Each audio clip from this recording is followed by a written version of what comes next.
Alternative Digitalk. Real issues, real talk.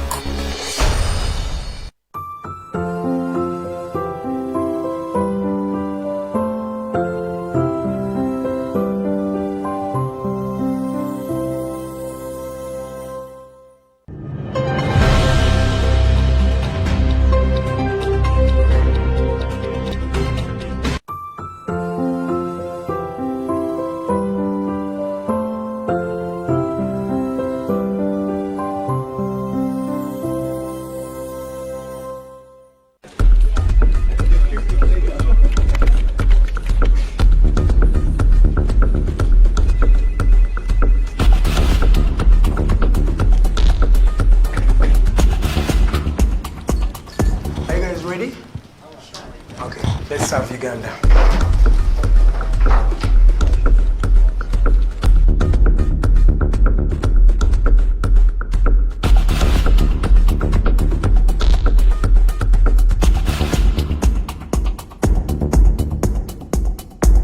As promised, we deliver. We are redefining the social media narrative, asking tough questions and holding your leaders accountable. We are non-partisan and break down having a conversation with Uganda. We are the Mighty Drive. We hold debates that give you viable solutions. We bring to you people that Ivora is wanting to listen to. We are gender sensitive and give space to the unheard voices. Not forgetting the quote of the day. We are live on our social media platforms, The Alternative Uganda on Facebook, YouTube and Twitter from Monday to Friday, 7 to 9 a.m. Don't miss the debate behind the wheels and our studios. I am Edgar Mathew Karuhanga and Princess Luwedde Lilian. Expect in-depth analysis, credible, factual and authentic information. We are the Alternative Digitalk. Real issues, real talk.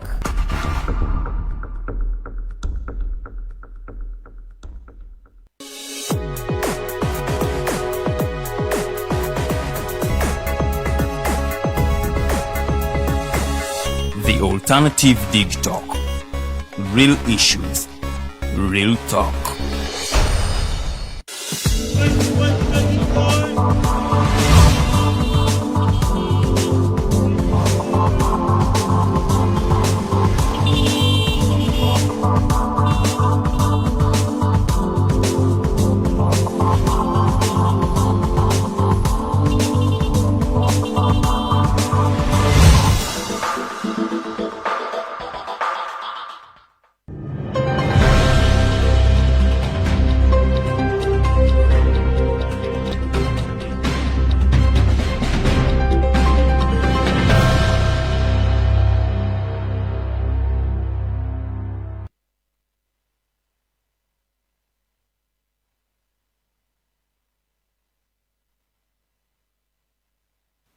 Wasuzata gumunanga kedde naffe olunaku olwaleero lunaku lwakuna enaku z'omwezi kati tubala 22 omwezi tuli mu Gwantenvu oba Desemba omwaka 2022 mbabuzaako yonna gye musinzidde okubanga ate mutwegisa amaaso mwebale nnyo kimukola kyamaanyi nnyo era tusiima bwongerwa mwebale nnyo munnange abawaayo akadde oba bateekamu data ne musobola okubanga mulaba programs zaffe enyuvu ba programs zaffe ez'enjawulo munnange nyongera okubategeeza nti programu eno ebeerawo okuva ku Monday okutuuka olwokutaano eba ssaawa emu ey'okumakya ate era ziba okutuuka ddala ku ssaawa 3 kaakati nno olwaleero nze Omumbejja Luwedde Lilian era nga ngenda kubanga mbatuusaako ebimu ku ebyo ebyakoze amawulire mu bitundu by'eggwanga ebyenjawulo oba ggwe gy'otasobodde kubanga munnange obeera mawulire mangi nnyo agabadde gagenda mu maaso mu ggwanga Uganda naye anyinza obutasobola kugakuwa gonna ngenda kubanga nkuwaako ebimu ku ebyo ebyakoze amawulire mu bitundu by'eggwanga ate ebyenjawulo naye nga nkutegeeza nti tuli butereevu ku peegi yaffe eya The Alternative Uganda gwe mukutu kwosobola okubanga munnange otufunira awamu ne Digitalk TV bw'obanga otulaba era ng'otwegesa amaaso bulungi nnyo nkutegeeza nti oli mu kifo kituufu nnyo era nga bw'obanga munnange olina obubaka bwabeerako tugenda kubanga ate tukunyumiza emboozi ez'enjawulo oba tukubaganya ebirowoozo ku mboozi ez'enjawulo zotasaanidde kubanga ate munnange osubwa. Ngenda kubanga ntandika ate n'omuwabuzi w'omukulembeze w'eggwanga ku nsonga z'amagye General Caleb Akandwanaho oba ate abangi gwe mumanyi ennyo nga General Saleh yavuddeyo ate n'atangaza ku nsonga zaani ajja okukwatira ekibiina kya NRM bendera mu kalulu aka 2026.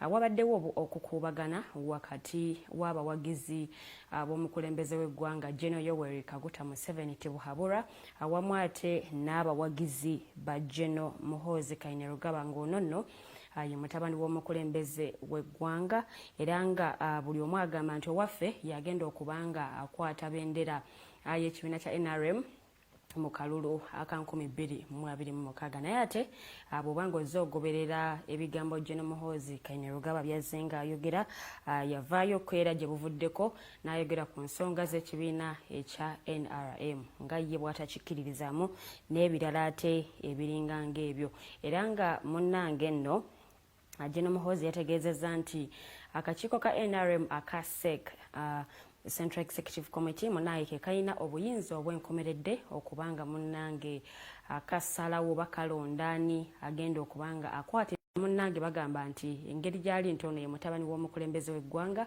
oba oliawo gwe tubaate tussaako abago tuwandako eddusu okubanga atukwatira bendera y'ekibiina naye nga ye General Saleh munnange yavuddeyo n'atangaza ku nsonga eno era nga munnange ye yategeezezza bw'atyo nti NRM SEC yaayo oba akakiiko k'ekibiina ak'oku ntikko ke kagenda okubanga munnange kasalawo ani agenda okubanga abakwatira bendera.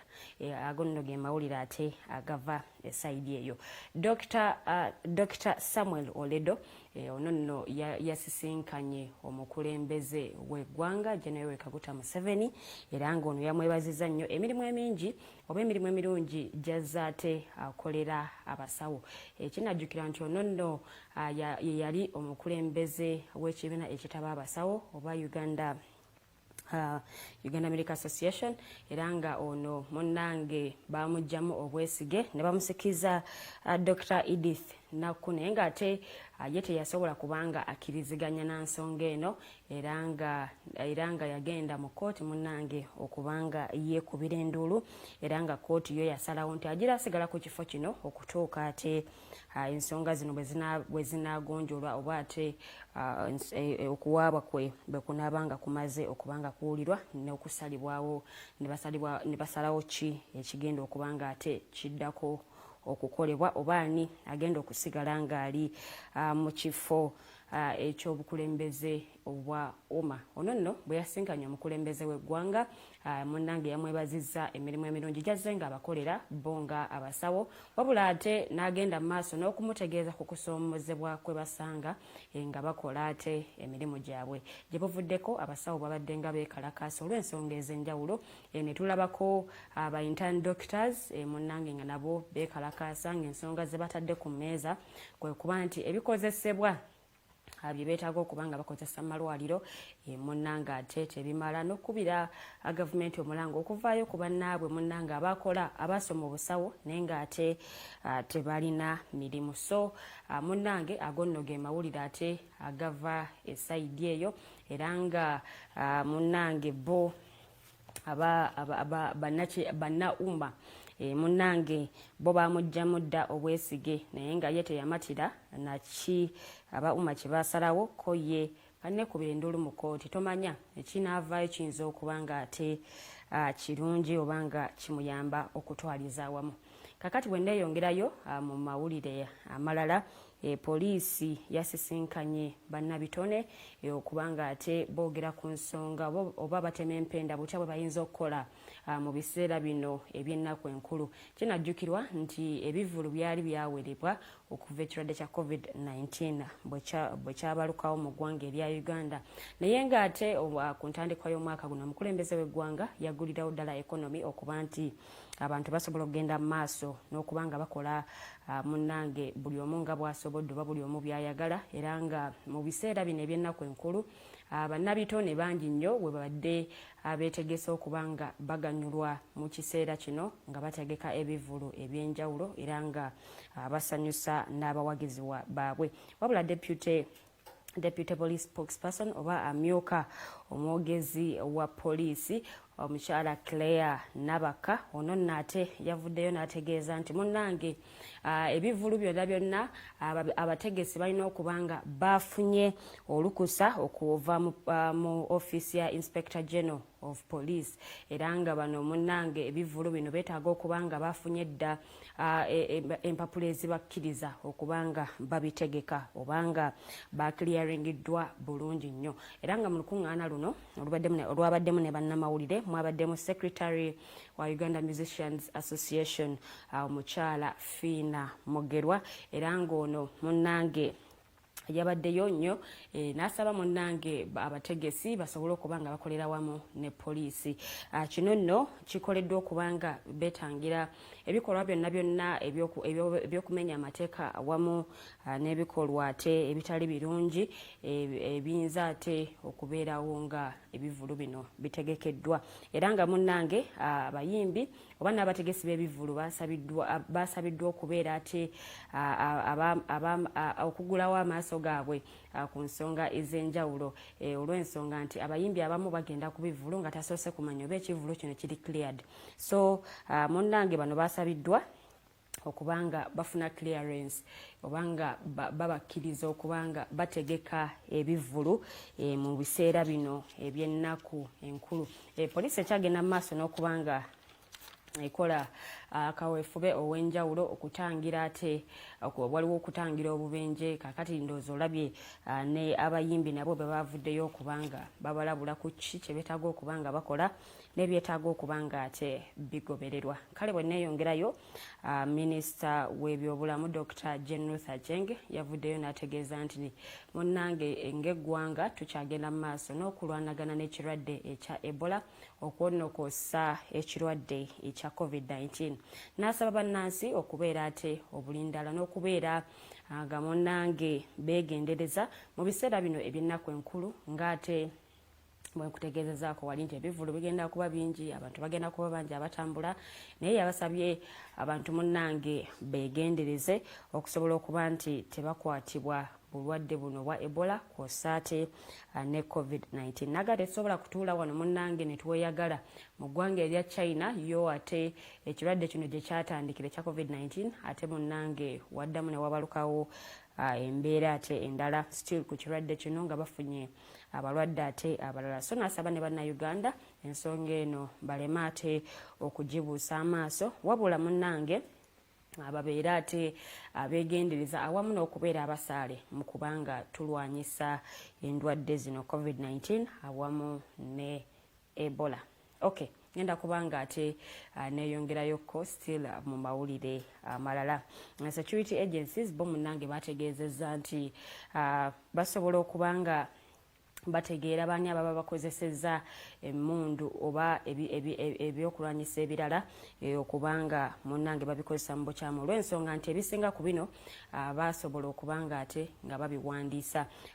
Emmundu zonna ezikozesebwa aba security okuva mu security firms ez'enjawulo abantu ssekinnoomu abavayo okubanga ate nabo bafuna obaoliawo emmundu okusobola okwekuuma munnange basobolera ddala okubanga bategeera nti ani yali nannyini w'emmundu gundi oba ani avunaanyizibwa ku mmundu eno oba emmundu eri. Era zino bwe ziba nga zikozeseddwa okubanga bakola okuzza emisango oba ate n'okukola obulumbaganyo obw'enjawulo basobola okuba nga bategeera mmundu ki eyakoze ki. Gye buvuddeko wabaddewo obulumbaganyo obuzze bukolebwa ku police posts ez'enjawulo mu bitundu by'eggwanga eby'enjawulo era nga munnange ndowooza yenemu ku nsonga lwaki bavuddeyo ne batutegeeza nti kakati munnange ne bw'obanga okozesezza emmundu ng'ogikozesezza obubi basobola okutegeera era basobola okuba nga bamanya bulungi nnyo ani ate yakoze kiriwa. Deputy Senior Technical Advisor for Governance and Security Program omukulu Sam Wairagala ono nate yavuddeyo okubanga akakasa ensonga eno. Wabula Deputy Chief of Defence Forces Lieutenant General Peter Edwedu yategeezezza nti kale newankubadde nga basobola okutegeera okudukira ddala ku bitundu 99 ku buli 100 wabula ate ey'emu esigalayo nayo beetaaga okubanga nayo bagitereeza olw'ensonga nti waliwo emmundu eziyingizibwa mu ggwanga mundange nga zino ziyingiziddwa mu bumenyi bw'amateeka era ne 1% eyo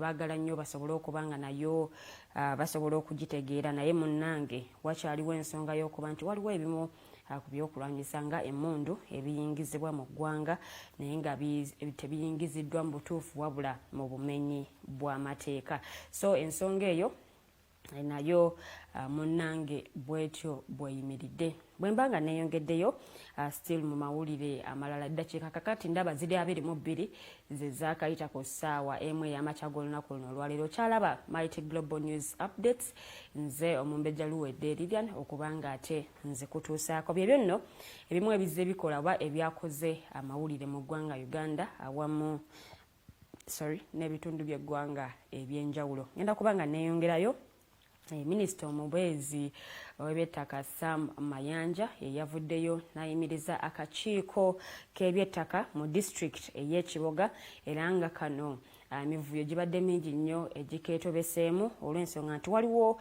omukulu omwe yaweebwa liizi ku ttaka lya Hajj Kyakulagira era nga kigambibwa nti ono yaweebwa liizi munnange ye Kagolo era nga ono ye yaweebwa liizi nga tebasobose kuweebuuza ku bannannyini ttaka kyaviirako oba ekyabadde kiviiriddeko ebivuyo emiyitirivu. Ono nno munnange yasabye akakiiko kano kakola ku nsonga z'ettaka mu district ey'Ekiboga kasooka ate kalekeraawo kubanga kagenda maaso n'okukola emirimu ng'ensonga zino bwe zigonjoolwa era nga bwe kinaaba kiwedde akakiiko tomanya kayinza okugenda mu maaso n'emirimu gyako. Munnange ensonga z'ettaka nsonga nkulu nnyo mu bitundu by'eggwanga ebyenjawulo awatali mu Kampala wokka wabula ate n'ebitundu ebyesudde Kampala oba ne districts ezesudde Kampala ensonga zino oba emivuyo gino egy'ettaka gikyali waggulu. Abantu bagenda maaso n'okutta bannaabwe, abalala bagenda maaso n'okubanga batwala ettaka lya bannaabwe mu butali butuufu oba mu mitendera egitali mituufu. Neeyongeddeyo ku nsonga ate endala ensonga munnange ey'okujja obwesige mu minisita w'amayumba omukyala Pasis Namuganza ekyagendera ddala ate mu maaso. Sofa kigambibwa nti emikono 2 gye gyasobodde okubanga gifunibwa. Jjukira okujja obwesige mu minisita munnange Parliament yeetaaga okubanga ereese emikono 1/3 eky'ababaka aba Parliament. Kaakati nno munnange ababaka abo balina okubanga basobera ddala mu 170 naye bwe twogerera emikono 2 gye gyamaze okubanga ate gikakasiddwa nti gyafuniddwa bwe kituuka ku kujja obwesige mu minisita Pasis Namuganza. Ono nno alangibwa kukozesa bubi yafeesi ye oba oliawo n'ensonga ate eza indiscipline era nga balindiridde olunaku olwokuna ensonga eno ate bwenaaba ekomezeddwawo mu Parliament okulaba ki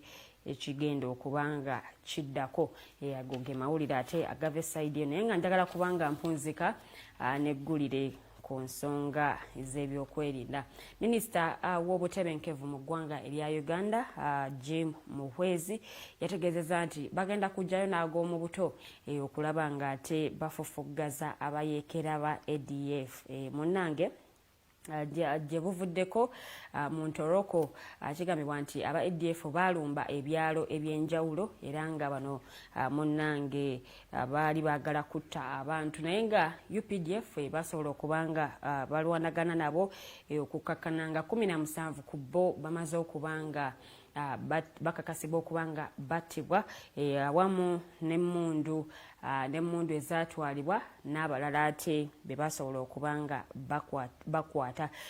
Kinnajjukirwa nti eggye lya Uganda UPDF munnange bagenda mu ggwanga erya Congo okusobola okuba nti bafufuggaza abayeekera bano aba ADF naye ate kyatwewuunyisa okulaba ng'ate mu ggwanga lino erya Uganda mu Ntoroko waaliyo ate obulumbaganyi obw'enjawulo era nga ensonga eno tennaba kubanga ewunzikibwa naye nga ye minisita yategeezezza nti bagenda kugirayo ddala n'ag'omubuto bagenda kulwana butaweera okulaba ng'ate abantu bano balinnyibwa ku nfeete bannayuganda basobole okuba nga munnange balya kamere kaabwe ne kabawuumera. Tugenda mu nnaku enkulu naye ng'ate abamu ensonga y'ebyokwerinda n'obutebenkevu mu ggwanga Uganda bagitunuuliza amaaso nga beebuuza munnayuganda oli safe oba munnayuganda waddembe okweyagalira mu nsi ye nga bw'ayagala okukikola oba ate ab'ebyokwerinda beetaaga okwongezaamu oba ate okusika empale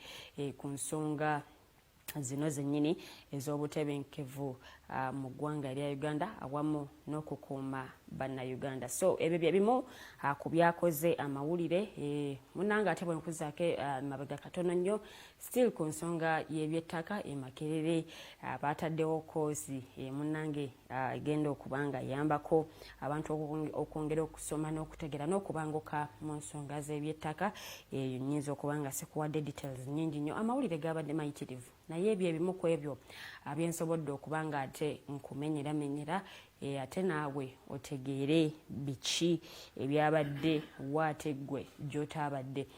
Factory y'emifaliso nayo yakwata omuliro gye buvuddeko naye nga poliisi yavuddeyo n'etegeeza nti munnange sirinda ya gaasi yabwatuka ate embeera eno neeba ng'ate eva mu nteeko kale ekkolero eryo ne libeera nga lisaanawo mu muliro omuyitirivu. Abazikiza omuliro bwe bajja munnange okutereeza oba okuzikiza omuliro n'okutereeza ku mbeera amazzi gaatuuka munnange ate ne gabaggwako kale ekkolero lino ne liryoka libengeya mu muliro omuyitirivu. Ngenda kubanga nkomaawo tugenda kubanga tuwummulamu katono nnyo bwe tukomawo Mighty Drive egenda kubanga egenda mu maaso ne munnange Edgar Mathew Karuhanga ate okutuukira ddala ku ssaawa 3 ez'amakya ag'olunaku olwaleero. So katuwummulemu katono nnyo tukomaawo nze Omumbejja Luwedde Lilian. Good morning.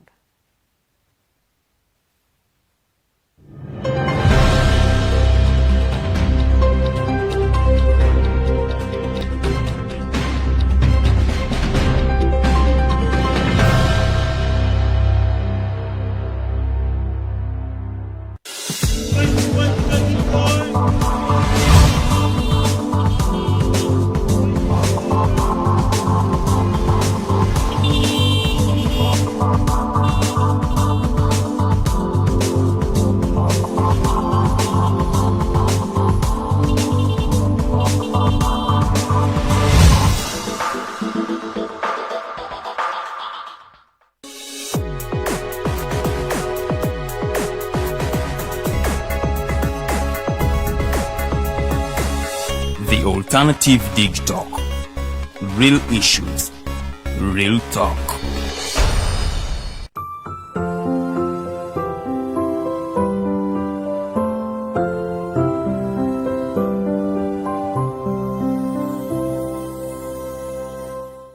Fellow citizens, following the sequence of events, Uganda seems to be at political crossroads.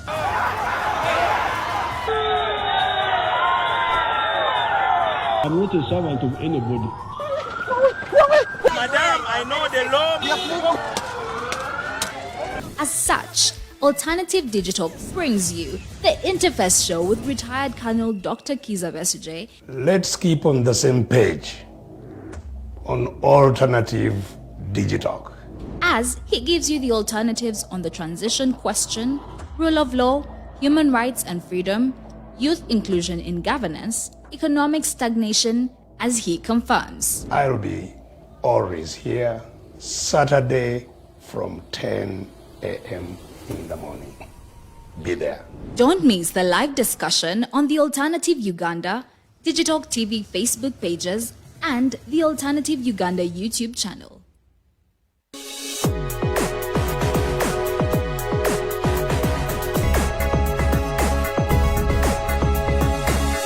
The Alternative Digitalk. Real issues, real talk.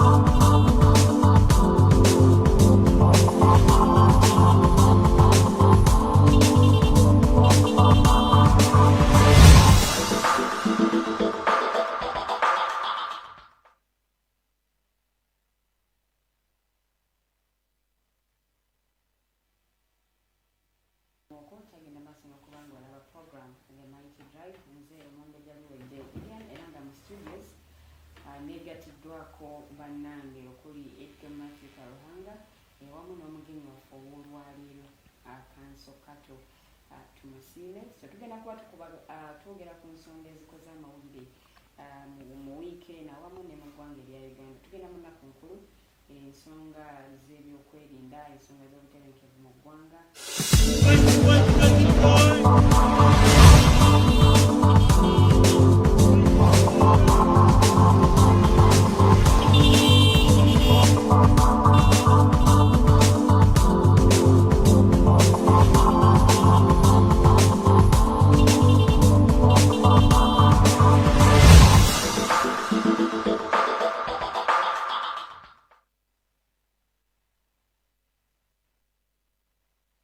Mutusonyiwemuko olwakakabadde kayiseemu naye nkutegeeza oli ku Mighty Drive nze Omumbejja Luwedde Lilian era nga mu studios ndi ne bannange okuli Edgar Mathew Karuhanga awamu ne munnemateeka Kato Tumusiime okutuukira ddala ssaawa 3 ez'amakya g'olunaku luno olwaleero tugenda kubanga ate tukuweereza nga twogera ku nsonga oba ku ebyo ebimu ku bikoze amawulire. Omukulembeze w'eggwanga yavaayo n'ayogerako eri eggwanga n'ebirala bingi nnyo ate ebikoze amawulire. Tuli butereevu ku peji yaffe ya The Alternative Uganda ku Facebook awamu ne Digitalk TV kusobola okubanga ate otufunira oba ate gwe ali ku YouTube sheno ojja kubanga ogiraba oluvannyuma ate lw'eddakiika entonotono nti ffe bwe tumaliriza wano ku Facebook ate nga eteekebwayo ku YouTube. So ojja kugumiikirizamu katono nnyo ojja kubanga ogiraba nga wayiseewo eddakiika ate entonotono. Kannamusa abakulu bendi nabo mu studios. Edgar Mathew Karuhanga, good morning. Good morning, Miss Luwedde. How are you? Okay. Really? Yeah. You had to think about it. Mwenna abatwegaseeko enkya y'olunaku olwaleero njagala okusooka okubaaniriza ku show yammwe ŋŋanzi The Mighty Drive okubanga mutwegesa obwenyi paka essaawa zino si kya bulijjo era tetukitwala nga kintu kitono nnyo. Twagala okubeebaliza ddala omwaka okuva gutandikidde okuva n'omwaka oguwedde mubadde mubeera naffe mugezezaako okubanga mutuwagira muwadde naffe buli akaseera. So twagala okubeebaza nnyo ku lw'omulimu gwe mukola gw'amaanyi era njagala otwala akakisa kano okwebaza mukyala Lilian ne Digitalk entire Digitalk production yonna okubanga tugezezaako okuweereza obanga tuweereza in fact tugezezaako naye tuweereza paka guno omwaka weguggwereddeko ddala. Twagala okuba wishing a Merry Christmas era nze ndooza advice yange yakuba tunyumirwe responsibly nga we tulina okukikola because obulamu bwaffe tebukoma mu 2022 tulina okubeera wano paka ndooza 2092 so myaka nga 7 okuva kati oba 8. So tubeere responsible mu byonna bye tukola ate tetwerabira okubanga tukolera future zaffe mu abavubuka abali kuba nkimanyi be basinga okubanga batulaba ono ku Mighty Drive ke kaseera naawe obenga okolerera ku abaana bo. In fact bagamba omuzadde olina okubanga weekolerera ate olina ne responsibility ekolerera omwana wo then omwana wo then abalala ndooza bajja kutandikira awo ku mwana wo ku muzzukulu wo. So abavubuka abali eyo ekyo tukiteekemuko amaanyi. Okay, sanyuse nnyo okubanga Edgar twegaseeko. So kanyalirize Kato Tumusiime munnamateeka. Kanso olina kuteekako. Kya munnamateeka amaze n'empireka. Kisembyeyo okiba kiruzizo mbali. Tusooka n'amannya nga tetunnafuuka tetwannayambala bitiibwa. Tonafuna kitiibwa osooka kuba Kato Tumusiime. Oyina erinnya lye bakuba nga bakazaali. Ogenda okukifuna ekyo wali bakozesa okukuza eyo title ogenda ogifuna ng'ogikoleredde kati obulaba kati eba erina okudda maaso wano. You know what it means to be an advocate with the High Court. olina okubbanga ogikoleredde nnyo. But Good good morning our viewers out there, and thank you Lilian and Edgar for always hosting me. Okay. It's a pleasure always, and I'm happy to always face and make my opinions, however much everybody can take them, but they still remain my opinions.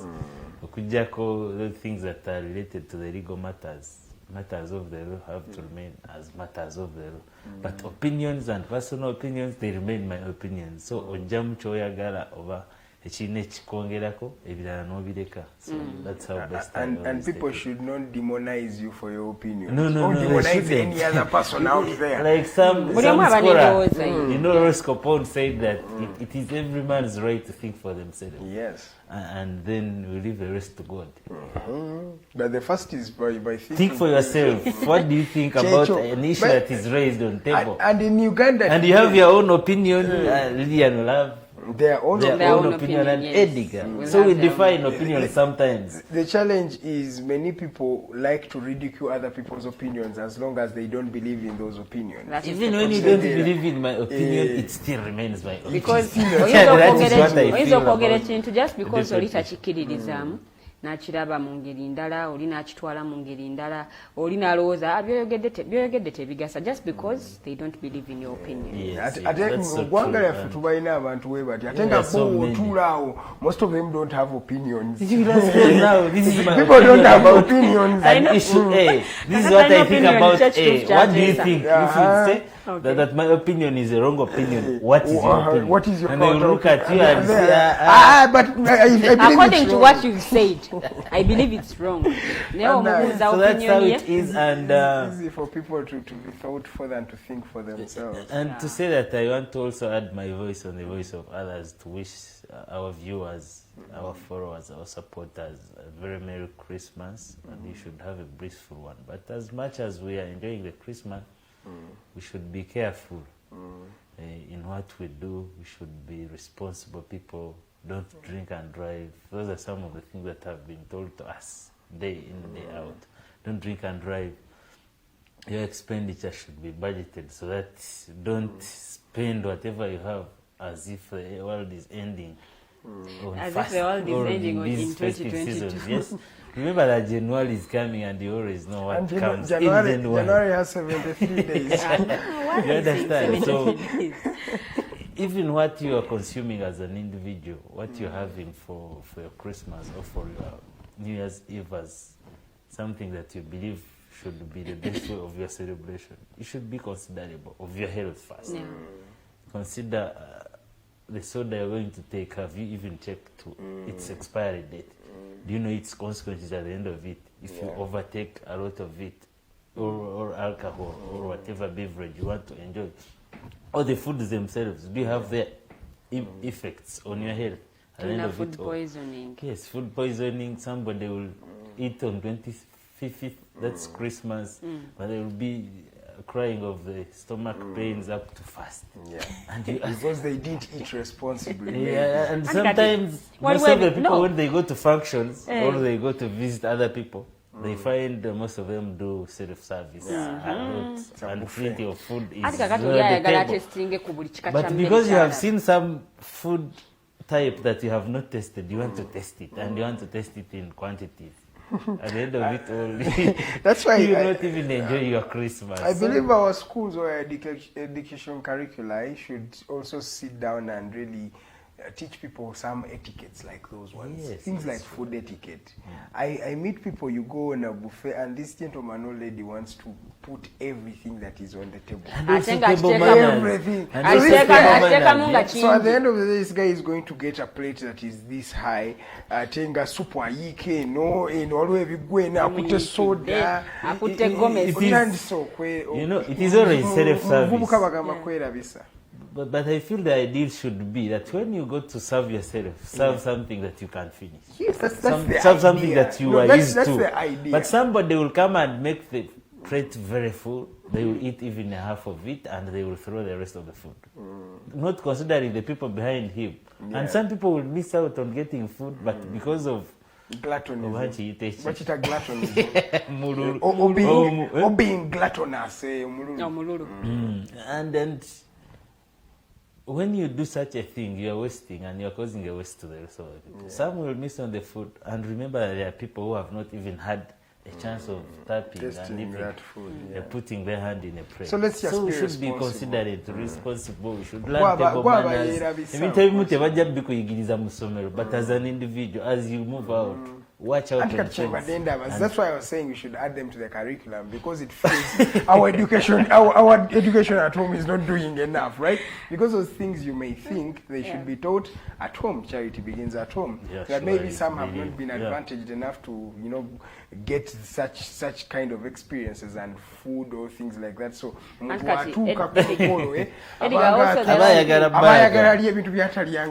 ewaka bafumbye emmere bafumbye amatooke n'ebinyeebwa. That is it. Emmere n'enva like ekika kimu.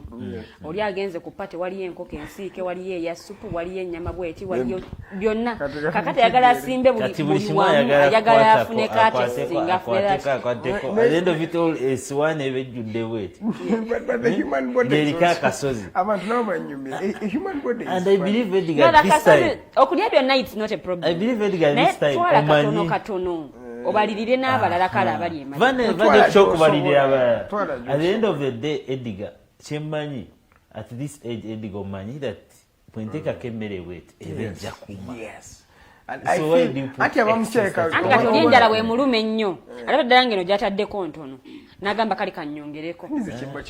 Anti naffe kyetuvumirira tukugambako kuba self service emmere bwe bakumeeza bwe. Kitegeeza ne bw'oteekako katono ojja kamala, you come back. Nobody will stop you from coming back and taking another portion. And you cannot store food in your tummy for a week. Exactly. Even when you eat and you will be hungry tomorrow. Tomorrow you will be hungry.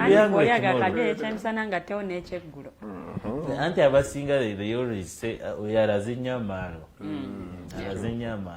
Naye nga munaku enkulu nga zino bannange abakozesa amakubo abavuga ebidduka ebyenjawulo ekintu kyokka kye tubasaba bannange kubeera abeegendereza ku nguudo. Oli ayagala kakati kekadde kano wayagalira okukola akasente especially aba public transport. So oli wayagalira okukola akasente ayagala munnange ati ke atwale ruutu nga 4 olunaku lumu kyokka ng'avuga Kampala mbalala. Ne ayagala akolere ddala akasente konna kaataakola mu myezi egiwedde kale alabye ennaku enkulu nga gwe mukisa gw'alina okukola sente ezo. Ate ekyo tekikoma ne ku bano abavuga public means of transport oba zitakisi ne zibasi. Tulina n'abantu abavuga emmotoka ezabuyonjo bwannannyini. Naye omuntu agenda bava wano agenda mbalala for example and most of the people have used it agambe kanteekemu abantu abalala 3 nfunemu ku kyokulya oba n'amafuta topinga naye mu abo abantu bootwala anyway kino nkireeta mutima mulungi bano abantu bootwala tobamanyi don't know their intentions at the end of it and we have had incidences omuntu awaddeko munne lift oli n'amukuba California motoka ne bagirubako ebintu byabako. So we should always be responsible, being cautious and knowing what you want as an individual. In these seasons, I think very many people use it as an advantage over the rest. Omuyambyeko oluusi akabiridde nomuyamba kale kankutwaleko naye tumanyi ono g'otutteko ki kyakulowooza agenda. So naffe abaagala okufunamu mwezo means zetukozesa tubeere begendereza ate n'abasaba ne speed genyini gy'ovugirako because at the end of it all I remember sometime nali ngendako eyo embalala and then somebody stopped me. He bagenda nanegayirira nengamba because I had some other 2 people nengamba katumutwaleko. So when we had this old lady simanyi bye yali agenda okukola embalala but pressure twamusanga awo along the way. It was around Kyengera. Naye pressure gye yali ateekako as if ayina programu yaffe ayina programu gye tutambulirako nga yayagala tumuvuge ku speed gyayagala kubanga oba yayina byayagala okukola embalala in the time oba sawa nga but does a beggar have a choice? Some beggars that's what I am trying to tell you because the people I had we had a plan. Alefe bwe tuba tutambula with colleagues tugenda nga tukola stop over stop up we have a drink kasoda bane mulyako ku nkoko awo ku kubo and the rest is that the journey is not hell. You have to enjoy. We twakola stop over soko omukyala n'atubuuza naye mwe mugenda oba temugenda. You get my point.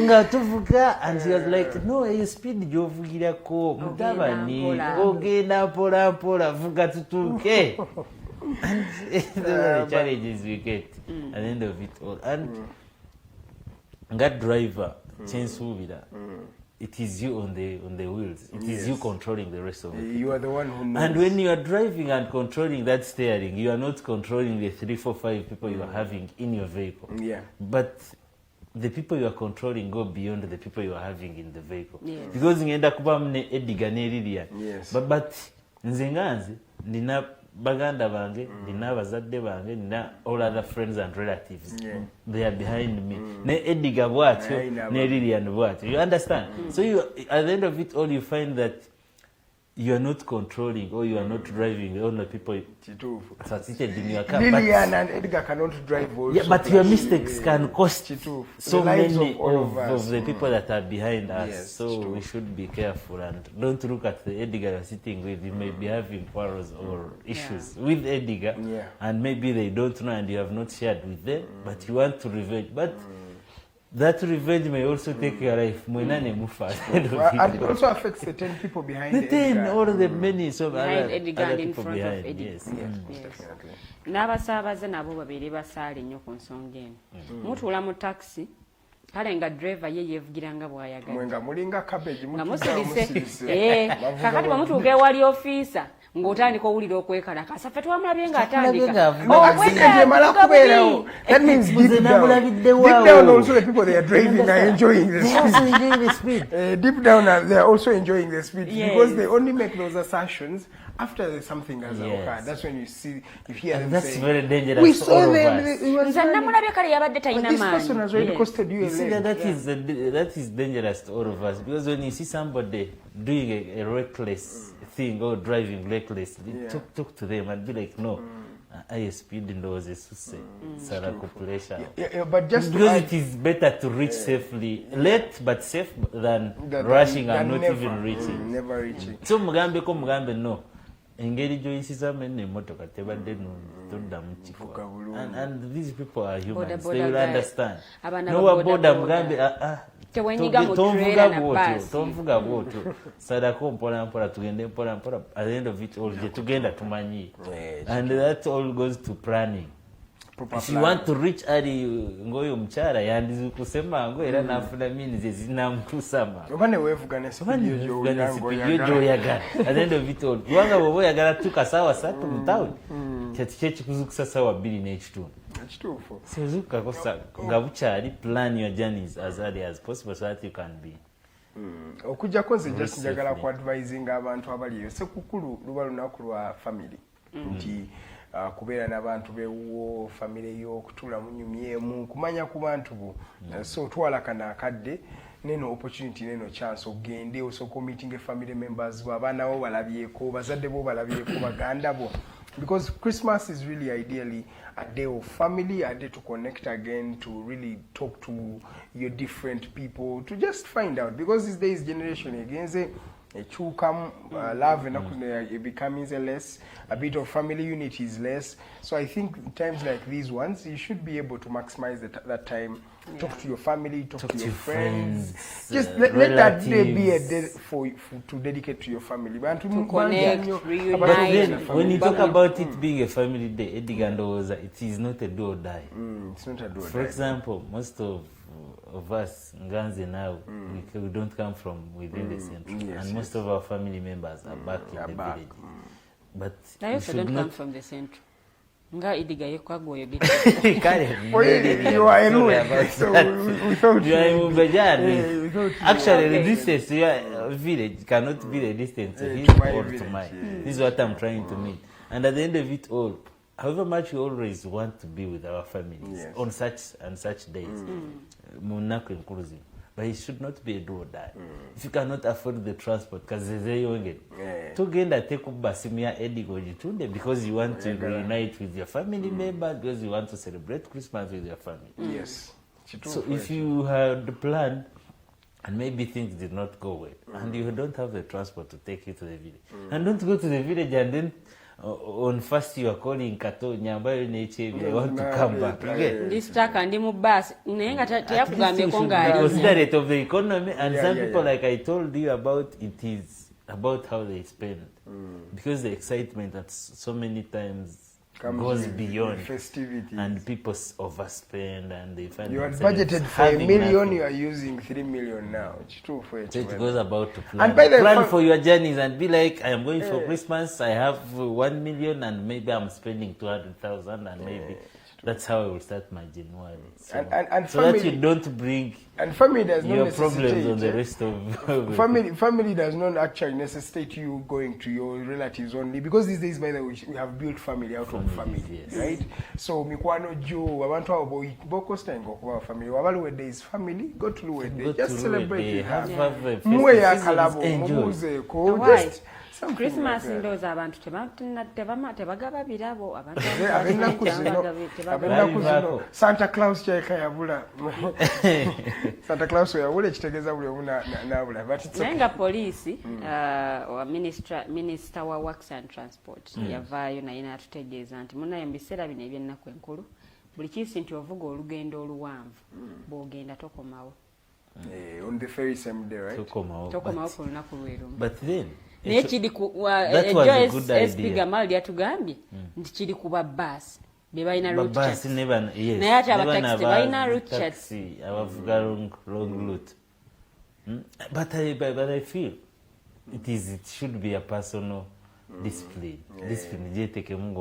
Because at the end of it all, if you put it on the bus drivers and the taxi drivers, how about Kato, who drives his own car? And because, you know, people have these fast cars, the Subarus and the rest.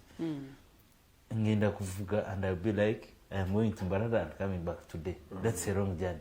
You understand? And it's very hard for you, a traffic officer or a policeman, to identify that Kato, who's driving his own personal vehicle, has gone to Barada and is coming back in minutes even. It's hard. You understand? However much they want to control these people from driving long journeys so that they can have time to rest. But it's very hard, especially when people who drive their own cars, private vehicles. It's going to be hard. But it's an advantage. Discipline. Yeah, it's an advantage to personal an individual. discipline, no. But now, the very same day, you are risking your life at the end of the day. Nanti kakati oli alabira ddala kakati tulina abataxi nga taxi siiye waliwo yagimuwa ayabadde nga boosi we mu biseera bino eby'ennaku enkulu alina omutema gwa ssente gwe yamugambye gwe yeetaaga avudde ku guno ogwa bulijjo kakati oli n'agamba nze okuziweza ngenda vuga luutu nga zino ngenda vuga luutu lwa kisatu oba nnya Kampala Masaka bwe ngenda bwenkomawo okiraba kakati n'agamba waayi kankikole munnange ate akasente. Yeah, it is a personal choice. Personal choice.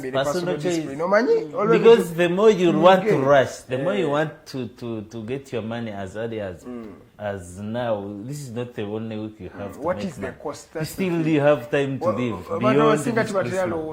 What is the cost of the things they do? Oyagala kuziweza ogerutisatu yeso jazivuka. But at the end of it, what are you using as an individual? Yeah. If it is just it will take a minute for you to lose the money you have made and even spend more and actually be affected as in your life you've got an accident, you've broken and a leg, you've died. So even driving is not something so simple that ojaptula and people look at that as something very simple and easy that can be done by everybody. Yeah, but it's but driving that distance, you realize its effect. Even when you go home and you will feel the tiredness in you. Yes, omubiri nago gukowa ebintu ebimu babiteerawo gwe omanya abantu abasinga bakola ebintu amateeka because twagala sanyusa poliisi owulya poliisi nga galiba nevuga ruutu emu so you're thinking Katumba Wamala is helping you. Yes, they're helping you, but at the end of the day, you're the one who stands to tebatwagaliza tebagala tukole. You come from a journey. Bana asobola okumanya nti eno ye mmotoka eyagenza atera ye ne mmotoka ekomyewo. Ayina mmotoka ye ya buyonjo apulanize yakedde ku 10 n'agamba ngenda wa Mbarara. Tugeze n'atuuka banga ki?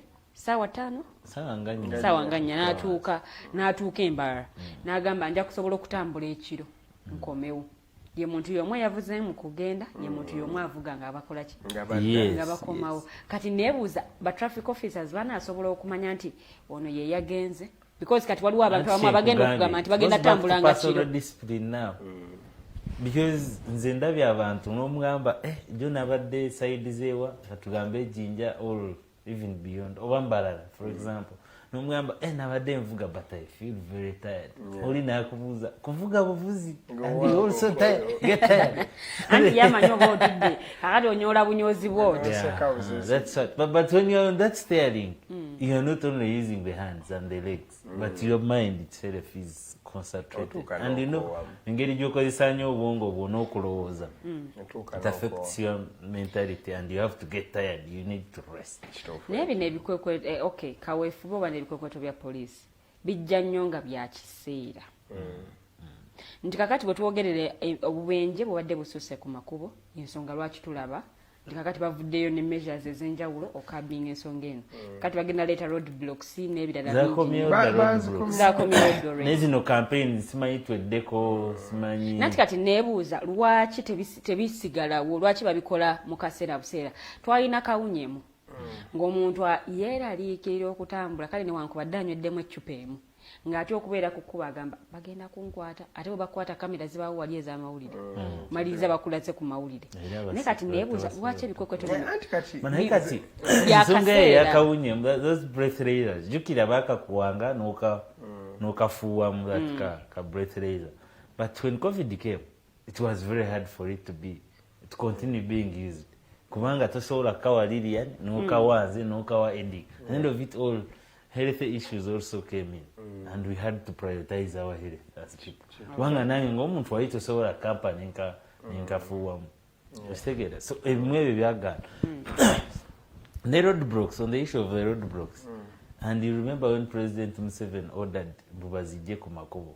the main highways kubanga I think he had received a lot of reports about the corrupt tendencies on such road blocks baba bakuyimirizanga for like 2 hours nga tolina kyokoze tebalina kyebakubanja but they want you to offer something to them but yoke bakute ogende so I think when they realized that it was being used as a tool to promote corruption among the officers ne bagamba tusoke tuzijjeko but bwe bazijjako then the drivers themselves they became over reckless accident neziddamu nezeyongera menyibwa amateeka ne buddamu ne bweyongera because me I remember in the years of the 2000s around our area twalina ababbi bano ab'emmundu abateeganga ku makubo then they would come with their guns or whatever stop the buses ne bababba mwenna and even byali bizeemuko ku nguudo ez'enjawulo byali bizeemu but the rate is at least a little bit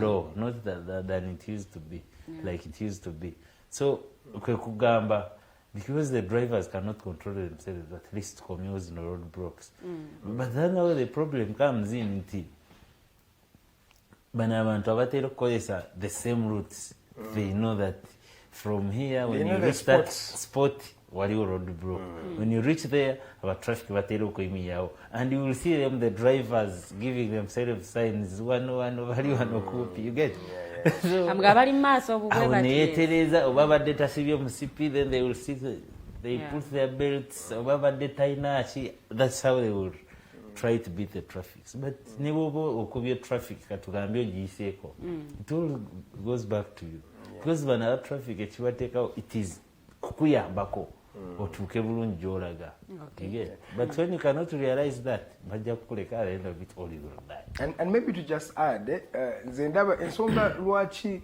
ebikwekoto bino tebisobola beera prevalent nga bw'ogamba Lilian is that the cost of maintaining these operations is also not easy okubanga ogenda kukola kawunyemu buli lunaku okubanga ogenda kukola ekikwekweto buli lunaku kigenda kubeera difficult era mujja kutuuka mukole as much as you can kyobalaba bo kyebadde balowoozaako ate ndowooza ekikyagaanye nga Kato wahintinze on kyekintu kya culture Uganda, what culture do we have in terms of road usage?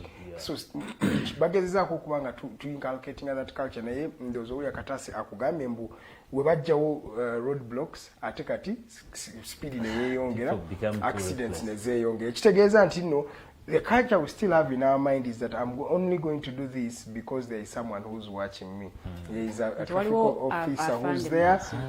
So, but in countries that have developed, tewakyali ku bintu bya kutuula nti obeeraawo bakufollowing up. No, it is just a system that does everything. So, tutandika okweyigiriza okubeera responsible okola ekintu ekituufu nga teri akulaba. It's what they call integrity nti kola ekintu nga wadde tewali even when you are in your room alone you're feeling you're doing something right?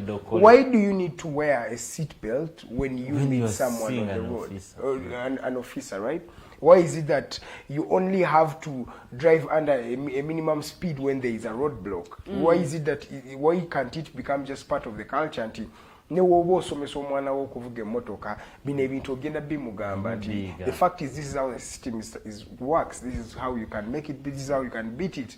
So those are we should be intentional at building a culture of how we can, do things. How do we use our roads? How do we pay our taxes? Ebintu nga tuinamu embala nga yaffe ngaffe sina ya muntu naye nga yaffe nga bannayuganda, right? Let's inculcate a culture that brings out what Uganda is. How do you identify Uganda? Like how people know that Uganda is a friendly country.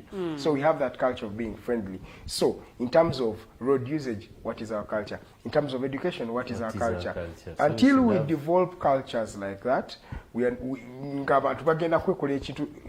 their subconscious or due to their own personal convictions, we are not going to develop. If we are to develop as a community, as a country, ebintu between okusoka tutunulire tuzimbe cultures mu buli nsonga dekera okubanga ogenda kufuna kwambala seat belt because bakulaba ogenda kuvuga a certain speed limit because bakulaba ogenda kukola ekintu because roadblock eri wali maaso tandika okukola ekintu ekituufu wadde oli wekka. N'aba boda bwe tubeera ku bitaala abagala okusalamu bw'ati oba oliawo ng'asalamu bw'ati nebati olaba ensonga y'ababodaboda ate nze sigenda giteeka ku bo.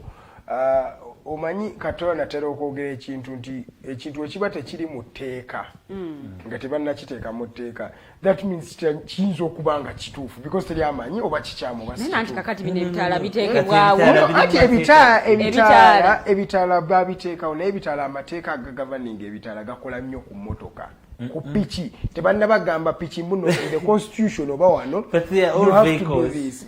Bonna bakozesa kkubo bayimiriza eno bayimirire nammwe ab'eno owa boda era yajja agenda ayite ku kitaala akikube because akola ki agamba kyoyogeddeko kyennyini anti kati olaba nze kyembadde ndowooza nti babodaboda bano beetaaga babaregulating tutegeere mbu omulimu gwa bodaboda gwajja. Nze ndowooza Uganda we have what they call a reactionary mode of doing things genuinely starting from the community, from families to the government. Tumala kulaba kintu nga kibadde bannayuganda bameka balina insurance policies. How many Ugandans have insurance policies? Not many. The thing is, we react. Kati owa bodaboda era agenda mmala ayite mu kitala bamala omukuba ebyuma bale kwe bagambe kati olwaleero ate bajja kukola na directive boda mwambale reflector, right? What are we doing? We are reacting towards something that has already happened. How about we see it and realize that over 1 million Ugandans are employed by the bodabodas? Yes. So because there is a lot of numbers in the bodaboda sector, how do we systematically bring in things that are going to the Computer Misuse Act? So they brought the Computer Misuse Act because they understood the dynamics of today are people are on social media, many people. So that means we reached a point where we need to first govern what is on social media, or govern, or put guidelines that regulate people should follow. People that are Thank you, the word media. regulate. But so let's realize that the borders. Then they will need but regulating because we have understood. And even where the laws are in place, most of the times you know the culture of Uganda. We have understood. Sorry, cutting a short. Olaba the Computer Misuse Act. Edda ku Facebook nga kubeerako abaana abavuma oli akera n'avuma oli of late batandise basiba batandise okubaako be bakwata ne bebasiba waliwo abavubuka kati bebazaayo mu kkomera paka 29th December just because balina abantu bebavuma kati abantu bano ne bagenda ne bakola ki ne babawaabira. I think omulala asembye yakafuluma ye Dr. Tiyamale baali bamusiba still ku nsonga zezimu. So ndowooza bannayuganda tuwulira nnyo nga batuleetedde etteeka ne baliteeka mu nkolo oba ne balabayo examples nga bbiri nti ono gwe bakutte olw'ensonga A oba ensonga B. Kakati awo abamu ne balyoka bagamba okay kitegeeza etteeka likola. Amateeka ga governing okukozesa ekkubo nga jo twabadde n'enani ne SP gama nga tunyonyo naye watambula kukubu amateeka ge gamu gagavani because the law does not specifically talk about people who use vehicle or motor cars as it is commonly known but it goes to road users obutambuza bigere obuvugirawo kagaali obuvugirawo bodaboda oboliwa motoka ya all road users I think when you violate what the law provides then it takes everybody. But now the issue we have a comes in. holistic law. The issue comes in about its implementation because ogenda kulaba on most occasions n'aba police benyini nga bavuga zino motoka za police zikabanga naye nga ajja kusanga muli mu jam you are all waiting patiently yajja kugirinyisa ka pavement it's a police car the enforcers of the same laws and vugire kabanga and is continuing and nobody is bothering aba police bana abavuga buno pichi agenda mulaba asalinkiriza ku bitaala tayagala kumanya and they forget that as leaders there is an image they are portraying to the rest of us because leaders must be examples and what we see a leader doing here is what most of us will do so bulaba police waayitawo what around 10 cars will also follow him now over the pavement because nobody will stop them when they cannot stop this one now why do you stop me? Nobody and has that's the argument everybody will be raising and it will nobody be has the understandable. moral authority. Let's just be specific. Let's understand the dynamics that we are in today. Instead of doing a holistic law that is going to holistically put road users together, how about we enact, because these people are enacting laws. That is they are really doing their job of enacting laws. The quality of the laws, that is a debate for another day. Yes, but they are doing that. So if we are doing that, why don't we sit down and be intentional and say, borders, let's get an act that is regulating the motorbikes or the border, in fact not even the motorbikes, the border fraternity. We know this is a business so the laws tutekea amateeka nga gali specific wa bodaboda gamugambo wa bodaboda itawano wa bodaboda inokufolonga ekitala wa bodaboda inokuya ne reflector wa bodaboda inokuya ne driving license instead of always just reacting nti wali abantu 1,400 be bafudde nga bakosa bodaboda omwaka omyezi omwenda egiwedde kati because of this atandika okukwata ba bodaboda tubatwale mu trainings. Okay, yes, you are doing something that is good, but I feel there is a bit of reactionarism that is there, and we really need to sit down and set a pace and just be open and have an open conversation on the borders. The things we're doing are Chengamba.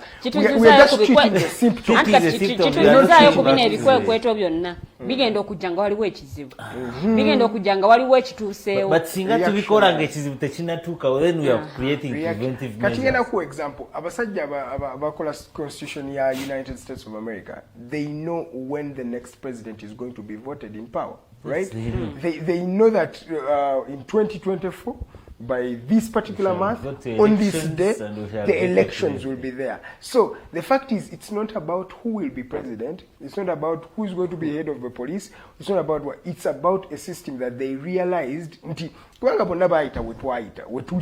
have been there. There have been situations where people don't change leadership, things like that. But they understood that these are humans, and humans are people that will grow. When you grow, you grow. Kwegamba, it's a community that is evolving every day. For Uganda, we live abalowooza nti oba tugenda kufa ncha. Kiringa wona an organization like Digitalk, right? Naye gwe ng'olowooza nti oba ogenda kugenda ncha. You have to really plan for the long haul. So Ugandans and the Ugandan legislators, plan for the long haul. Manya nti no Lilian wali wano Lilian era ine emyaka 23 oba muvubuka, right? Naye emyaka 2 maaso Lilian tagenda kuba muvubuka, Lilian agenda kuba afuse mukyala angavuddemu ebiwanga kati naye atagenda kubeera n'abaana ekitegeeza bano abaana nabo bagenda kukula. Obukiraba efe Uganda tukola ebintu nga tulinga abagamba nti n'abantu abali mu party bagenda kukula oba abaana abato tebagenda kukula. So oba tuba tuli sincere in the things we are doing, let us sit down, create a system that is going to make sure the person like President Museveni, who's as old as 78, is being he's thriving, and also a baby that has just been born of 1 year is also going to thrive in the same country, and he's going to actually be evolving and is going to be better as he grows up, instead of just doing things those are just reacting. Yeah, then we should also learn, Edgar, that like human beings grow, like people grow in age, in thinking, in the rest. Same applies to the laws that we have as yes, and every other nation. The laws are also growing because the problems we had in 86, for example, are not the same problems that we have. Some of them have changed, they have twisted. They have evolved. And you find that the evolution that has happened in the different behaviors of the people cannot be now handled by the laws that we had at the time. Exactly, So that needs exactly. and So right calls now for being the amendments, introduction of new laws to naye come nga with baabakulembeze problems that we bakitegeddeko have. kino That one will be for them to answer. because ababaka ba parliament yewava amateeka naye kakati amateeka agamu gagenda okuddamu okukolebwamu ennongoosereza nga tulina ekizibu mu nju obanga kiina gwe kyaffectinze n'alyoka ajja mu parliament kutandikira ku parliament because their primary role is legislation bebakola amateeka but when you go to local councils to district level they have the power and authority to make the laws. When we go to the parish, the sub-counties, they can make laws, bylaws, and so many. Even parishes themselves, because at each and every level, the problems that are affected by the people, for example, of Guru, we had a bylaw that came in when there was rampant cutting of trees to burn charcoal. This is a problem that affected different district cannot be the same that affects another district. That's where even district and sub-counties have the power to also make their own laws, depending on the problem that they are facing as a district. But the issue now, and it goes back to the question of Lilian, are these leaders at the same levels understanding that the problems keep on evolving and they change their twists of how they understand people. But do they know that the societies grow and people outgrow the laws that are in place at the time? These people know. Do they understand the need that the same laws need to be changed so that they can meet the standards and the living of the age that we are in? Yeah, but I think personally they know these things. But the problem is the spirit within which we do things. And by the way, this is not just omanyi abantu abasinga balaba problems baziraba from the biggest perspective or from the biggest level of governance. So when they're going to look at the problems, they look at parliament. And they forget but that where even these parliamentarians local council. Zimbabwe, we have just a problem stemming from down. We don't have that clear conscience of doing things. Until most of the times people do things, there is always a hidden interest in them, right?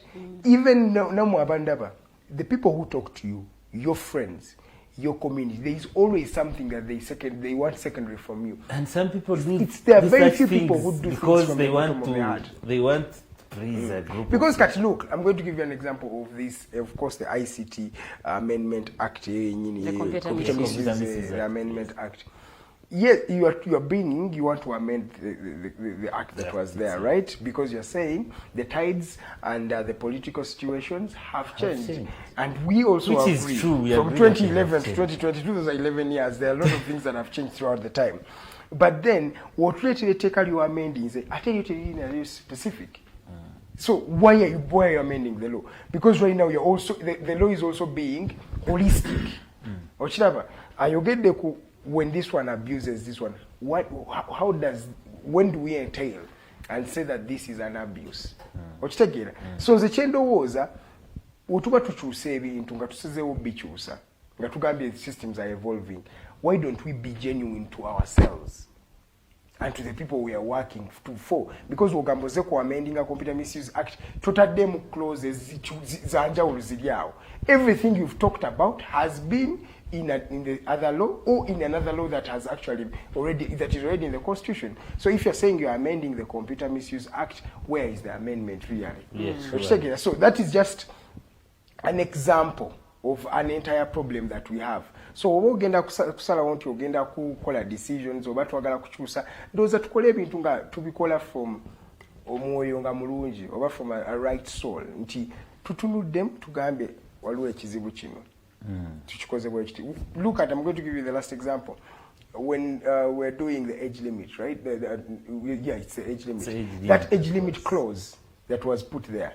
By then in 95, it was put there to prohibit an individual. It was never put there because this person sat down and thought that maybe 75 years. No, it was entirely because someone knew there is someone who can come and take power. So if this individual comes and takes power, I am not, at liberty to really avoid them or dismiss them. So how do I dismiss them in a systematic way? I will put in a clause of 75. Shooting an individual, forget him. And still in the same problem, you'll see that later on, someone comes and amends it. That means the soul is never We have heard about the rumors of now retabling the motion to amend the constitution again to introduce the term limit. Yes, you get. So that means it was favoring. So the person who has is now saying, because it served its purpose at the time. That is entirely the problem that Uganda has, and I'm telling you, if we continue with that problem up to today, even our children are oversang. Because by the generation there is one ancient Roman called, I think, Titus, something like that, who said that the more corrupt the state, the more the laws they make as a state, as a government. Exactly.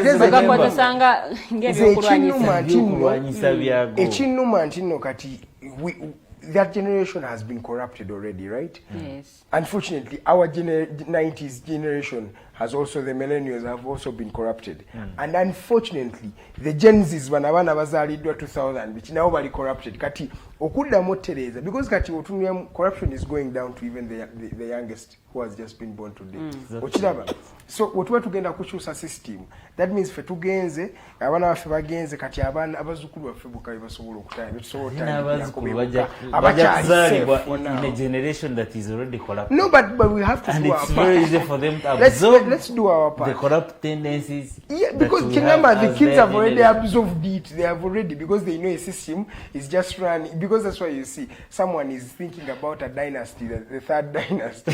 When you listen to the programming right now, all about to bavudde okwogera kwaliko president already bagera mutabani we naye ate waliwo n'abali mu kwogera ku mutabani wa mutabani we.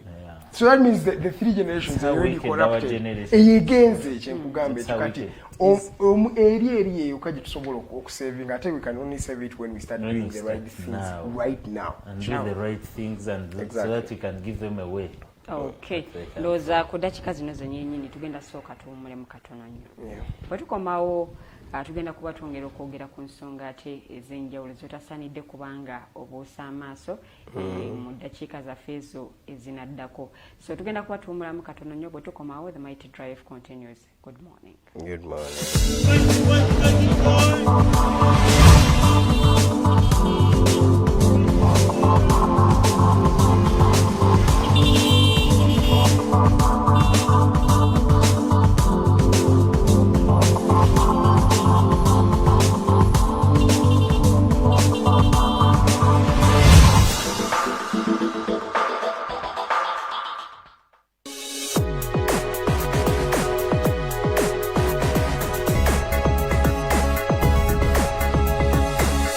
The Alternative Digitalk.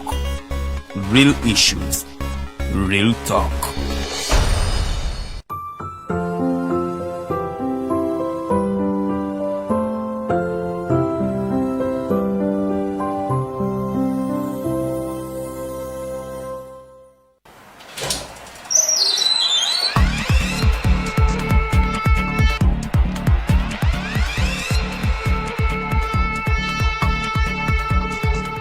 You have got to get up pretty early to go do something.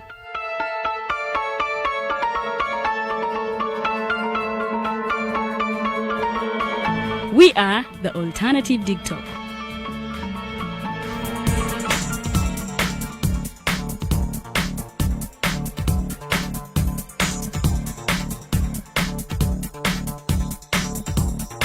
With our mobile studios, we are redefining TV presentation just as technology is setting the pace. We are blending our approach with fresh, perspectively designed breakfast show, The Mighty Drive, informative and entertainment show, exclusive and live interviews. We President Museveni wadde juzi namulaba apima akawunga kilo 2 tasobola kalya nini bwaba alya kilo 5 oyannema okuliisa eggwanga ne bwe limundekera.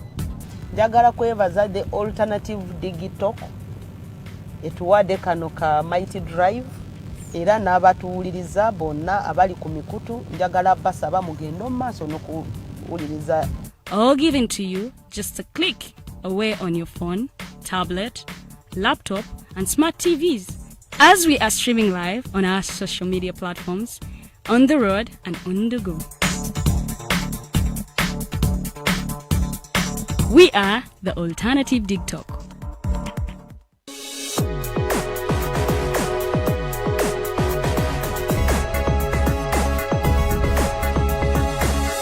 The alternative Digitalk.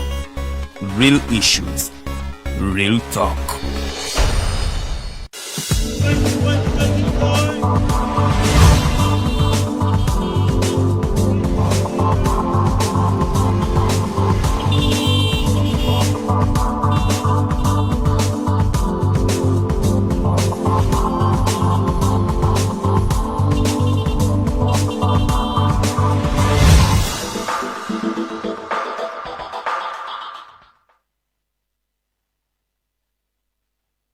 Ziri 23 ze zakayita ku ssaawa 2 ez'okumakya okyali ku program bagiyita Mighty Drive amanya nze Edgar Mathew Karuhanga ndi munnamawulire wano ku Digitalk TV ndine Omumbejja bwe yeeyita Lilian Luwedde Bwendi bwali Omumbejja.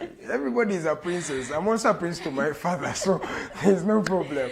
So bannange tugenda kwogerako ku omwogezi w'eggwanga yayogedde ennaku ndowooza zabadde 2 emabega naye yayogedde ng'ate vice president yakava kwogera ku nsonga zezimu ekyaleka kabadde okulaga amaanyi oba ki naye president Museveni yakakasizza nti nno bangi abattiddwa wali mu ntoloko aba ADF abaali bagezaako okuinfiltrating okuyingira eggwanga 32 battibwa olunaku olwennyini abamu ne bakwatibwa ne basobola okuba nga batwalibwa wali mu kkomera omulimu bakwatibwa mwalimu ne ku baana abato era president Museveni yakozesa akadde kano kennyini n'omukisa gwe yali afunye abaana abato bano n'abalaga eggwanga abantu abamu kye bagamba oba kyali kituufu abalala bagamba mbu kino kyali si kirungi oba tekyali kirungamu kyennyini era mu nsonga zennyini ezo president Museveni yayogera kaladde ka Mukenenya n'agamba kana akalwadde no kaluma nnyo abakyala abaana abawala wakati w'emyaka 15 n'emyaka 24 era abaana 5-7 abawala be bafuna obulwadde bwa Mukenenya buli wiiki eggwa wali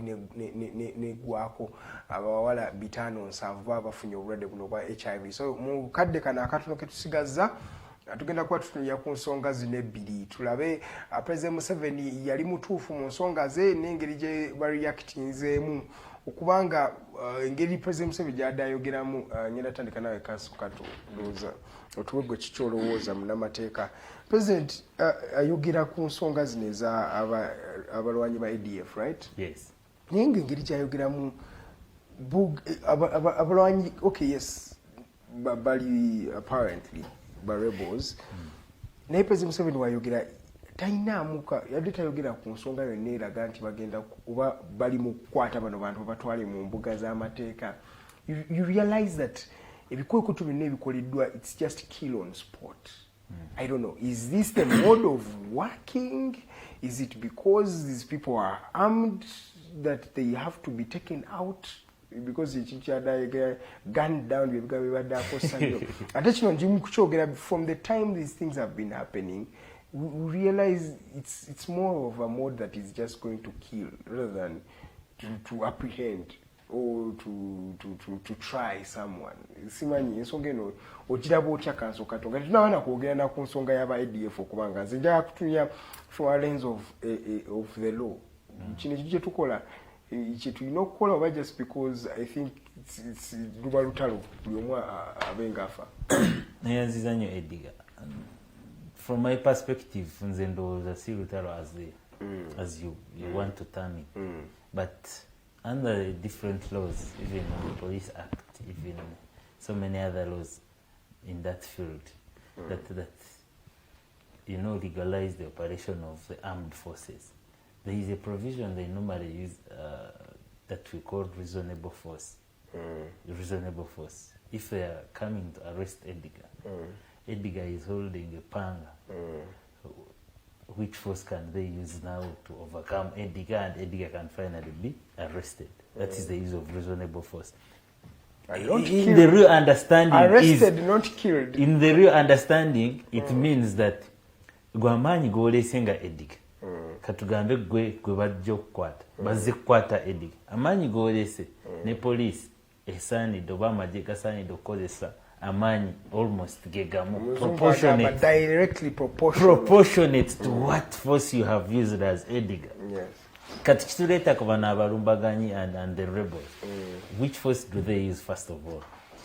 Tibakozesa moon. Yeah, mbadde bakozesa moon. Most of them used guns. Now which kind of reasonable proportionate force do you want the police to or the army to use in this force, in this case? Yeah, that is the legal perspective. We expect them to come with the same reasonable force. Amanyi gegamu nga abalumbaganyi gebalese. You understand? Okay. No, I'm just giving you the legal perspective. Then I will come to give my own opinions according to the presidential address and how he was trying to address the same issue. You get my position? Logically and the ideal, that's how it is supposed to be. Edgar Boboy no mugo. No police I know kuja almost with the same mugo. Yes. Because it is directly proportionate to the force you are trying to use. You get my position? Where you come with the gun and you are shooting around and killing innocent people, call them the civilians, because you have had incidents where they have attacked and killed citizens. Because it feels it's civilians. You get my position? Because when he was... for the rebels, it's directly proportional. You may say, yeah, right. But that's where we are starting from. But even when you look at 2016, what happened with the Omusinga Warenzururu? These people, yes, they were maybe rebelling apparently, and what but they these people were holding spears. No, what they tell us is that what they were telling us is that the Musinga had paraded himself as a general, because you had, I think, among of the investigative reports and the discussions from the people from the UPDF, he had paraded himself as a general. In the army, even in the army cloth attire and the rest of the pictures that were shown, the people were using spears. They were using spears and machetes to attack and kill, because the videos were out and clear. Attacking and killing the soldiers. Actually, we lost a number of soldiers as a country. So now that's where it calls for the reasonable force to be used against them.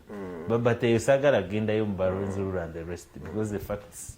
That's what we see, because I wasn't on ground to witness perception. And what I am talking about now is based on what was shown and told to us. Because I did not go yet investigate, I don't have research about them. I only depend on the information that was fed to us and the rest of the media that's shown. But now on the issue of ADF, because we have lost soldiers in the ADF, and these soldiers were being shot at, they were killed by use of guns. Many have been killed. And where we have an attack by the rebels, armed rebels, who are not fearing even to shoot in the air, but they are shooting to kill the people.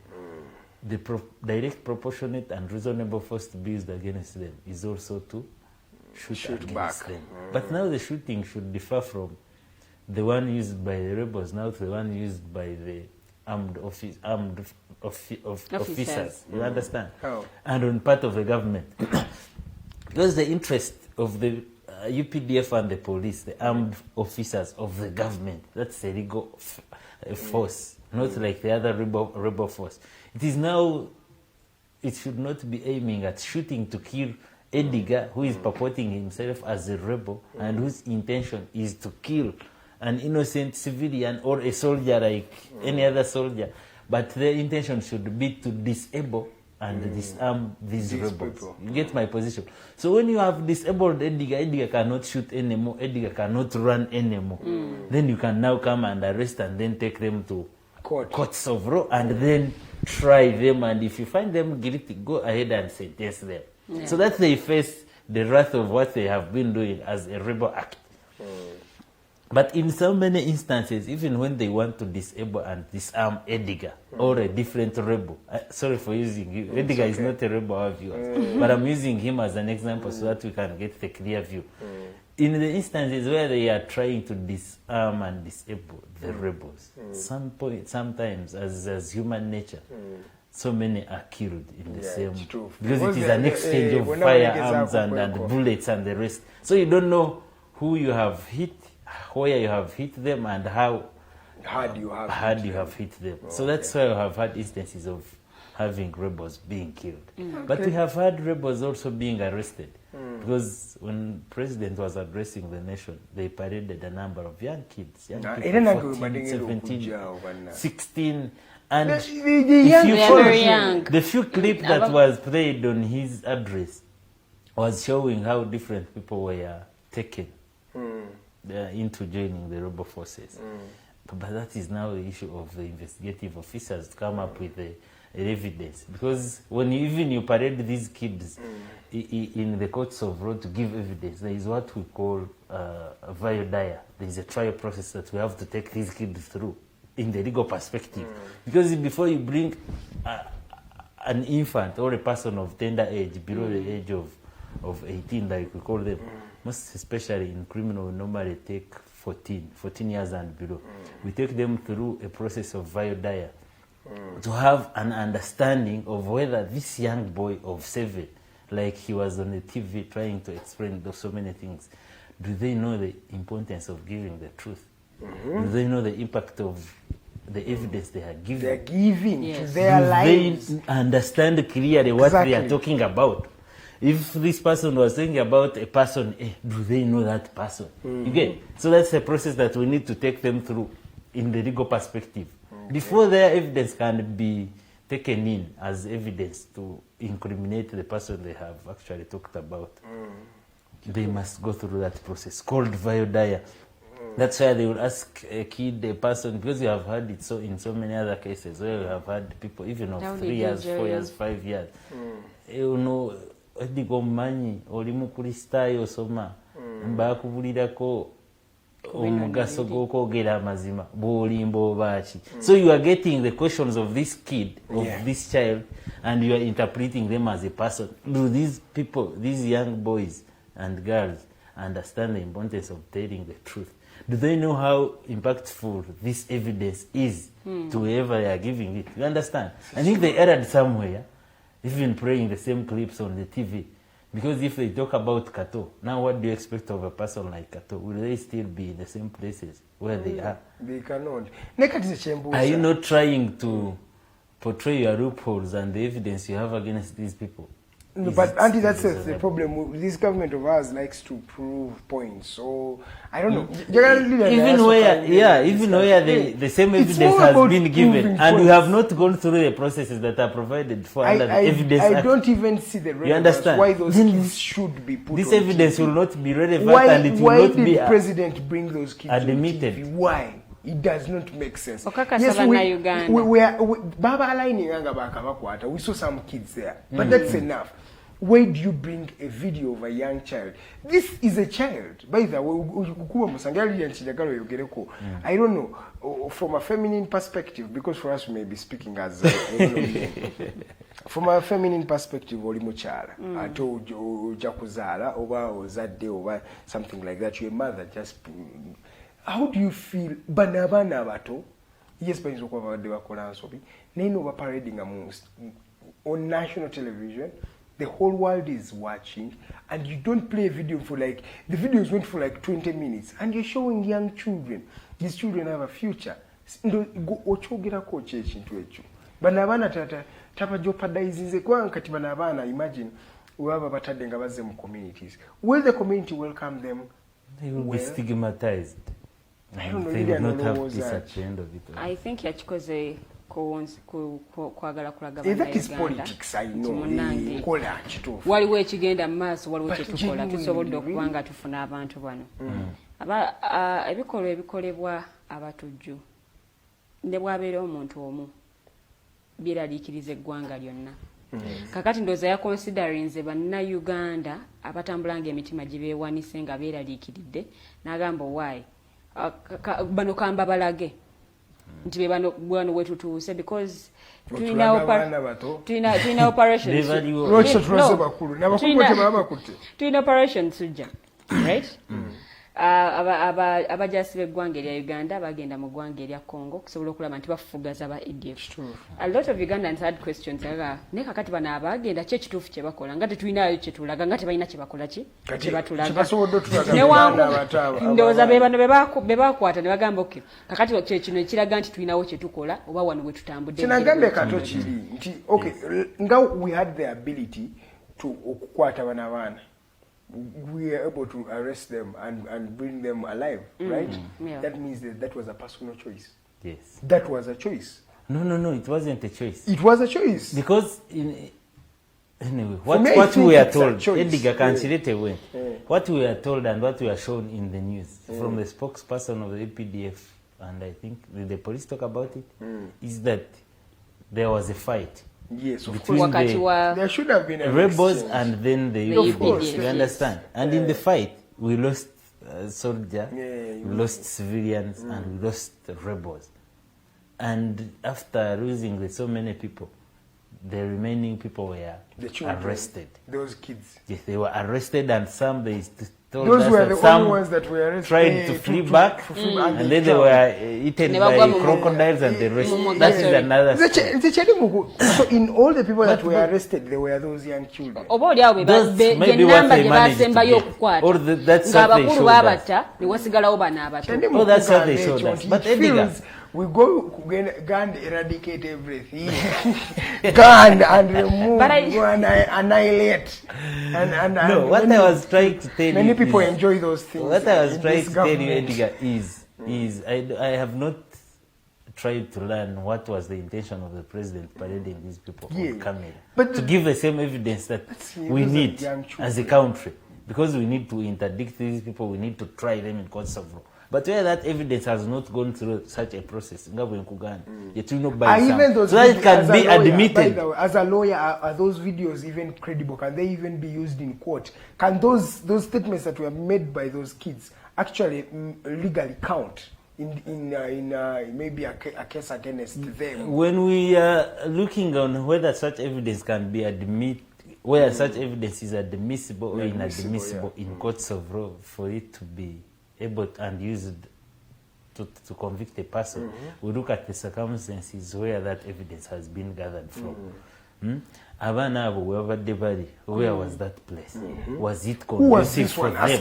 Who was this one asking them? Under what circumstances was he asking them? Did he first beat them around? Did he spice them with sodas and sugars and so that they can be able to talk? Did he tell them that when they tell us the truth or not, they will be forgiven? You understand? So we look at the circumstances under what such evidence is given. Because we have admissions in evidence. And where such an admission is given freely by an individual, then it is admissible as part of evidence. And it can be used against any other person that it is brought about. But where courts of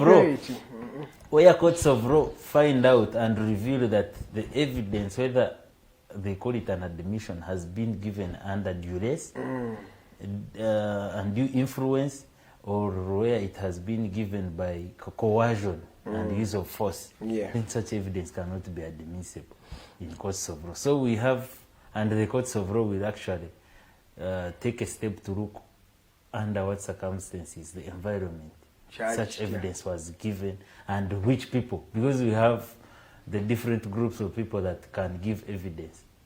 The witnesses, they are categorized. And we have people who cannot give evidence in courts of law, and their evidence cannot stand. Because we look at the people of the tender age, like I told you, the young ones, if they have not gone through a process called viodire, then their evidence is... Did those kids go through the viodire? That's what I'm telling you about, that we need to understand and estimate under what circumstances. No, but I think what the president did is what they call fighting or punching below the belt.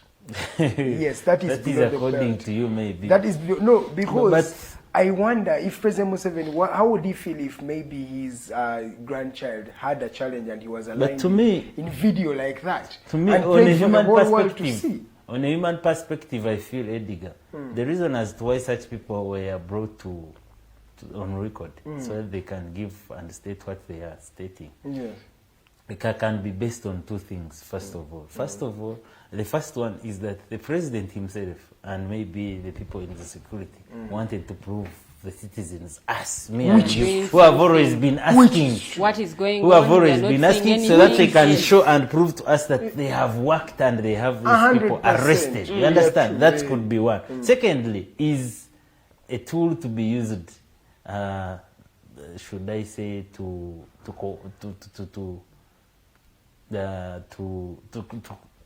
which word should I use? Intimidate? For example, not to intimidate, to show.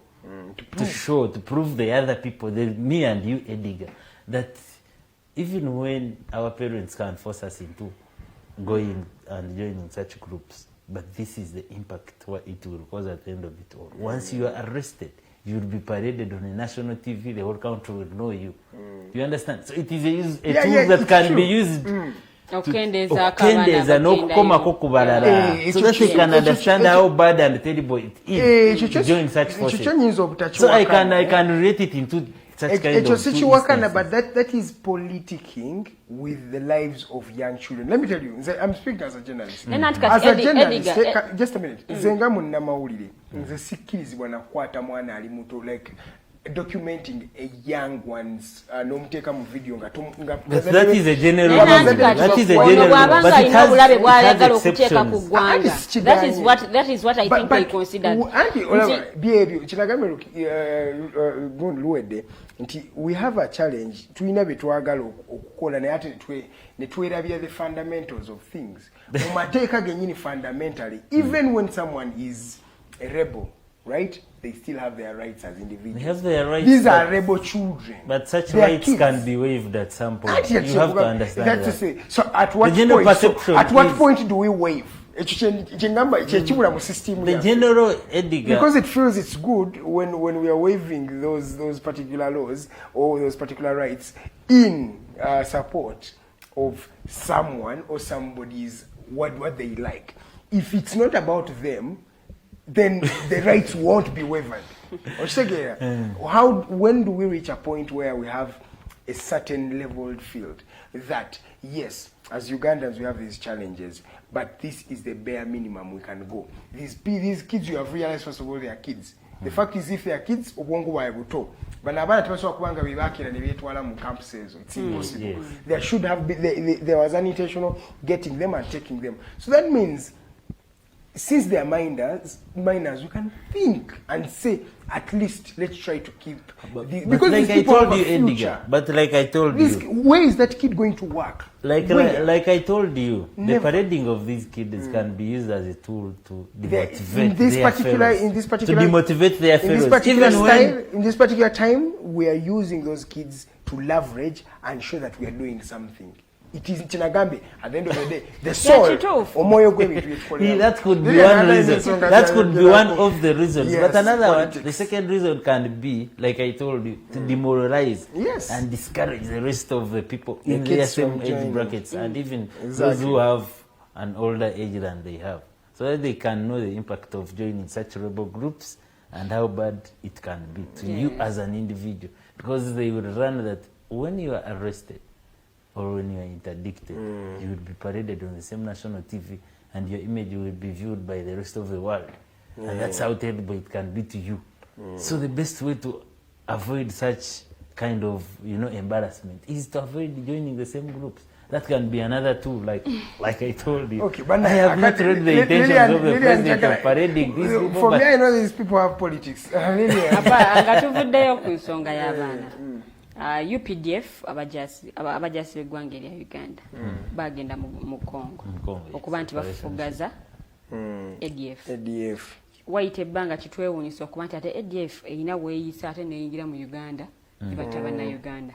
It brings a lot of questions. Ne weebuuza abagenda e Congo bagenda tebannakola oba tebamanyi nkambi za ADF watufu ate president asibagamba mu n'enkambi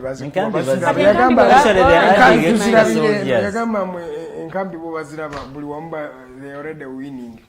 But what do you expect, you guys? I'm going to give you an example, sorry. As Amin was leaving, I think went through, Ginger. I'm not sure. Someone, maybe Arnold can correct me. But I think Amin as he was leaving through Ginger, yes. Going through Kenya. So Amin again, one of the stopovers he was making, he was showing that they're actually winning. So I'm not saying he's literally running from the country. Nenga stopovers yakolanga abano katupa maze and remember it was more of a war between Tanzania and Uganda. So Tanzania tupa maze and Uganda is like yeah, but little did they know that the guy was running away. I'm not saying but then happening. It's just about perspective. Anyway, whether or not Operation Shuja is yielding fruits I don't or even not, know that is a question of another day. And I am not a person who is actually going to weigh them and weigh their success. We don't even know how to rate success. But what we should say is that the intention of sending the troops to Congo in the Operation Shuja was influenced by the attack in Kampala. You understand? That was linked to the ADF attackers. So when they attacked Kampala, then the government and because they have so many, call them advisors on security, on what and what, because their experience in army and revolutions is beyond. You cannot. It's remarkable, and you cannot try to balance it at here.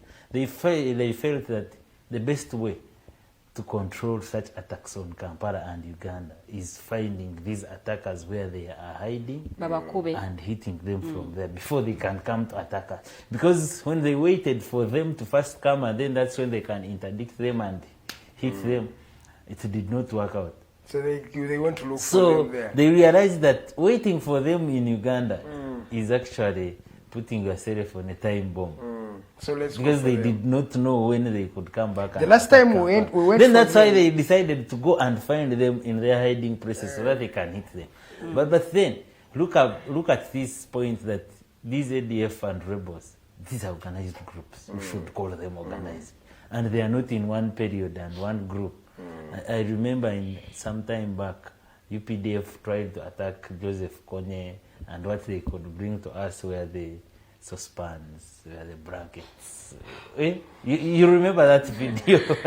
Even when they went to Congo in Operation Shuja, the first of the things to show us that they had attacked an ADF camp was to show us their blankets, stone blankets, clothes and the rest, the saucepans, and a little posho and the rest. You get?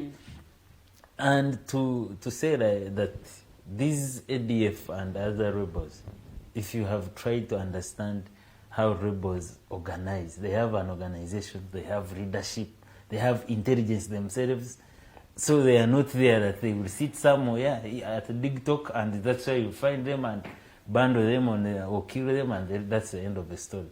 So as you also attack them where they are hiding, they are also looking for ways to overpower. Yeah, but for me, I'm looking at it from a perspective of wars, and you have been given, for me, maybe it's just trust issues.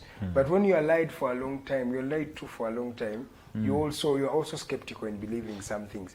The last time we were in DRC Congo, we are paying for the gold up to today that was stolen. There was a fighting between Uganda and Rwandan soldiers. Over 1,000 died in Kisangani, that is 98. And up to today, we are still paying for those particular challenges. Even the other dynamic that we have today is that we have a sitting general who's not only a sitting general, but a first son who holds a lot of power and command, right? And this gentleman is for a certain rebel sect in the DRC. And you are in the DRC fighting other rebels. And so how sure are we that as you are fighting, there is no support that is being rendered to the M23? That one right? is not me to answer. Because I'm actually, I want to just show the different dynamics in this. But I wanted to relate that so attack Ugandans in should Toroko. think for themselves. As we are saying that Operation Shuja is going on, we are going to infiltrate ADF camps and we are winning and they are doing all that stuff. There are very many interests that are in the DRC. Let's not be surprised if one day we are shocked by news that something went down in the DRC that we are going to pay for as Ugandan citizens. It has always happened in Uganda. That's why I'm saying. naye ate ne tulabanga abayeekera ate be balinga abatulumbi nga be bayingidde and by the way amawulire baagajemba civilians they didn't have intel tebamanya yakugambye ba civilian be baakubye essimu tebagamba waliyo abantu abali mukola ki that means nga bo intelligence badde enoonyereza emanyambu nno waliyo abantu abasaze abayingidde eggwanga okuva mu DRC tebaddeewo.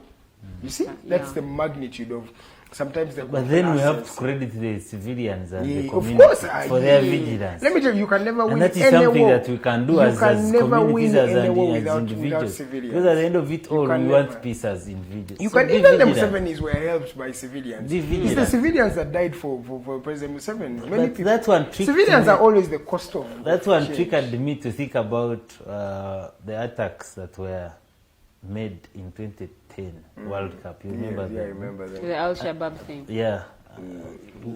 The same, almost the same period in Toroko, ADF attacked us through Toroko. Yes. We were almost coming to the World Cup. They were planning a World Cup attack? Not that one cannot also be undermined. Undermined, but the good thing is the World Cup. Because those are events that always gather a lot of people. Yes. You know, but I'm also thinking this a little bit somewhere. This challenge is actually serious. ADF and rebel groups. Nalabe Minister w'obutebenkevu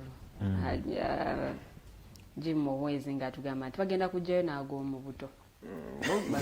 No, the fact is, no, for me, I'm going to say this.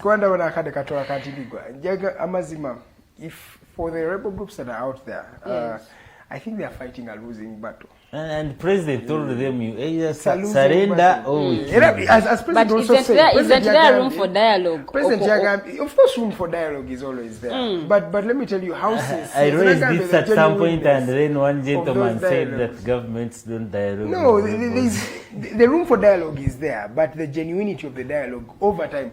Museveni was dialoguing with who? With this gentleman who caught power in 1985, Tito. Kero. They were before even the negotiation for they were power were talking conducted, were Nairobi, finished Nairobi, the attack. No, Salim Saleh is taking Masaka. You get, but they are dialoguing. But there are questions, there are comments. They are still on the same. It is really something that we are not. Nagambi, we need to accept the fact that Uganda is bleeding. People have anger, and each one of us has a different way of dealing with anger. All that we need as a country is truth and reconciliation, or else we will parade as many as possible, while others will also keep joining such rebel activities. It is the garbage in, garbage out. The country has gone to the dogs, in fact, to wild dogs. Ono bwato bwategeezezza waayo agambye abantu balina obusungu buli omu alina engeri gy'alagamu obusungu bwe nayogerako n'agamba you're joking with UPDF. Years ago they captured Connie's panties, blankets and saucepans with warm food. That is true. And to the UPDF, capturing his warm food and panties gave them hope that he was yet to be to be captured. But till now we haven't seen Connie. Maybe he was a ghost. You remember by the Koni aliko milioni 5 abavubuka abali eyo unemployment bali bubi muyingire ebibira by'Kongo aliko $5 billion ali mu Central African Republic apparently. Yeah, those are the rumors that have been going on. Waliwo bye nawulirako oba nawulira ndoza lugambo bwali Cameroon. Nakyo kisoboka ate omanyi otya ebya Uganda. Naye nze kyendowooza bannange mu abantu abagezaako okulwana rebels, I don't think today and in this dynamic tunasobola okuvuluka ekintu ky'aba rebels. No, but rebels bagenda bakuba, that's the truth. The rebels cannot, let me tell you, the dynamic stopped with President 7, that dynamic of taking power by fighting and fighting a legitimate government or George overthrowing, it's going to be very tedious a task for any rebel outgroup there that wants to take power. It's going to be very difficult because the dynamics have changed. We're in 2022. They were trying to think because Toroko is hilly and has a lot of forests, it would be easy. But you see how easy it was for the government to do it. And this government has the capacity to crush them. That's the truth. Kid is a gun. You cannot be 36 in power and you came as a rebel and you don't know how to sustain yourself in that particular room. I teach that Orese abantu mu muzannyo gwe basinga onnyumirwa gwe basinga otegeera. Imagine if they could shoot, if some of our soldiers or our security operatives were able to shoot over 50,000 people who were fighting with stones, apparently. Some were not even fighting, some were vending their food, were doing normal stuff. Now imagine the vendetta they were going to put on an individual who is carrying a gun and trying to shoot them. That means it's legitimate. By the end of the day, operation we're gonna realizing that crashing because those ones, they know these are young children, they can be changed. The other ones, you just my other issue Uganda tuwaddenga tuweereza amagye mu bitundu muba mu mawanga amalala okubayambako. Ndoza UPDF is a strong. Bagende Somalia kusobola okulaba nga bafugaza Al-Shabaab. ADF etuli wano ku muliraano. ADF is a strong entity. Sorry, UPDF is a strong entity. It's a strong entity. Very, very strong. It has supported so many other forces. Yes. It has supported so many other forces. You talk about the Somalia. ADF and those they will always, maybe because, for me, I'm even looking at the insecurity of Congo on a broader perspective, right? The ADF are in Congo for a reason. Why don't they always come here and do like settle and you get? There is an idea that there is funding that comes to rebel groups that are there. There is a targeted move for even the environment in Congo, certain regions, the environment in DRC Congo, because their interests there. Yes, their interests them. So here, I don't think. You can survive the first day, the second day, the third day, but eventually you will go. You cannot survive. Eventually you have to go. I think eventually you will go. Yeah, and by that people undermine President Museveni. No, his government and his security. Let me tell you, let's not undermine these people. Let's not undermine. Gamba, he has been fighting for 50 years, more than 50 years in Rwanda. Yeah.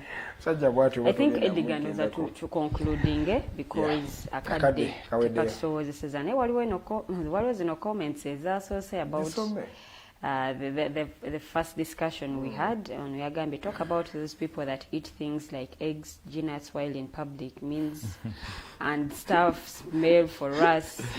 They make us reach the village. Our tummies are paining. Okay, I want to comment on that. And then this other said, I think we talked about this. What if I'm driving my personal car and time myself? I reach Marara at 9 a.m. and then set off at 5 p.m. Isn't that enough time for me to rest and travel? As long as you feel you have rested enough and you can continue, nobody will stop. Thank you so much for watching.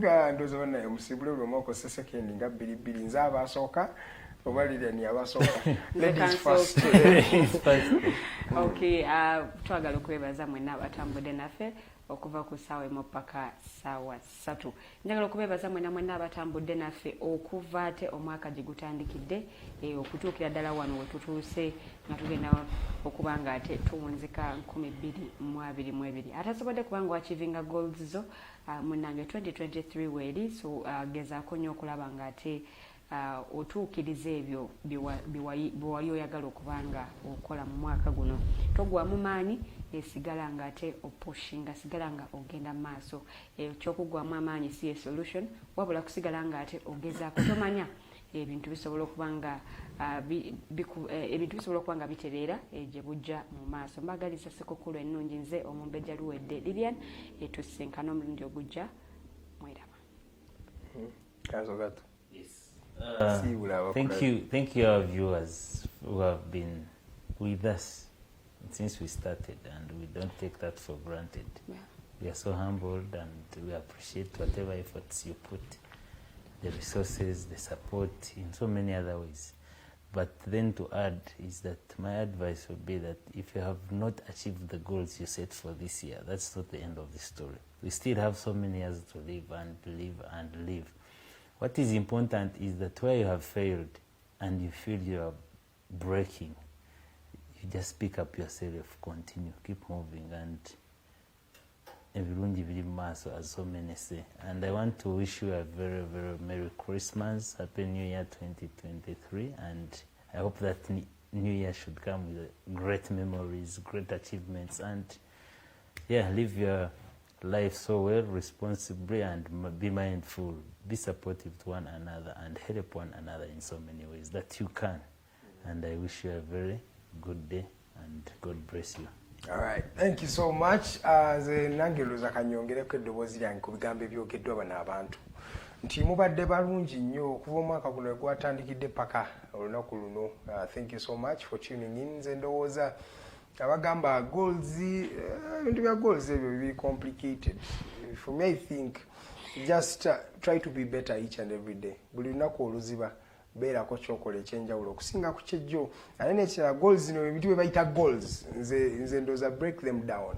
Kola obuntu obutono obugenda okugatta ku kintu ekinene. Nti waliwo omuntu bw'osobola okukola decisions okola entonotono ezo.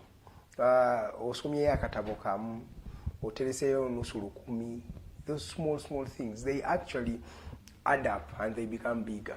So nze bwe ndowooza, just work on the small things. Make sure that every day you are better. Oba waterese 10, kyatereka 10 mu 10, like that. Ate no biba biganye, still okay, continue. At the end of the day, do your part. Ate okkirize mu Katonda eyatutonda nti ye yamanye ekituufu. Mwebale nnyo mwenna abatulabyere okuva omwaka guno egutandise. Tekibeera kyangu nnyo, kibeera kya ssanyu nnyo kubanga mu sacrificing data wammwe muteekamu ssente zammwe ne mutulaba.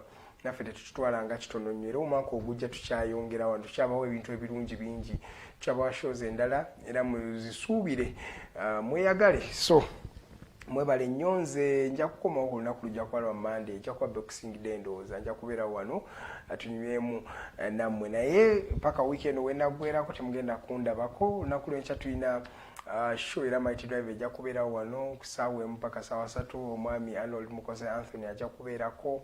Ne ku lunaku olw'omukaaga tujja kusigala nga tukola programming yaffe, ne ku lunaku olwa Sunday. So Merry Christmas. Don't forget to just work on the small things. It's the small things that actually culminate into the bigger things. So mabali eyo, start small. Take those small decisions. Small, a day at a time. One stone per stone per stone. That's how things grow. My name is Edgar. Ladies and gentlemen, thank you so much. See you next week right here on the Mighty Drive.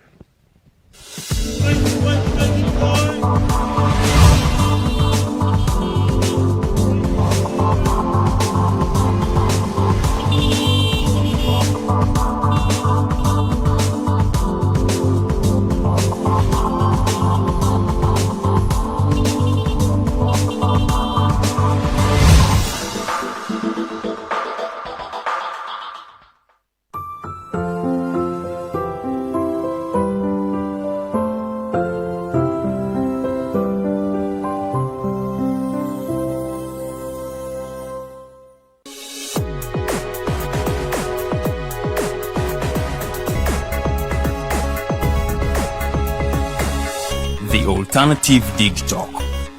Real issues, real talk.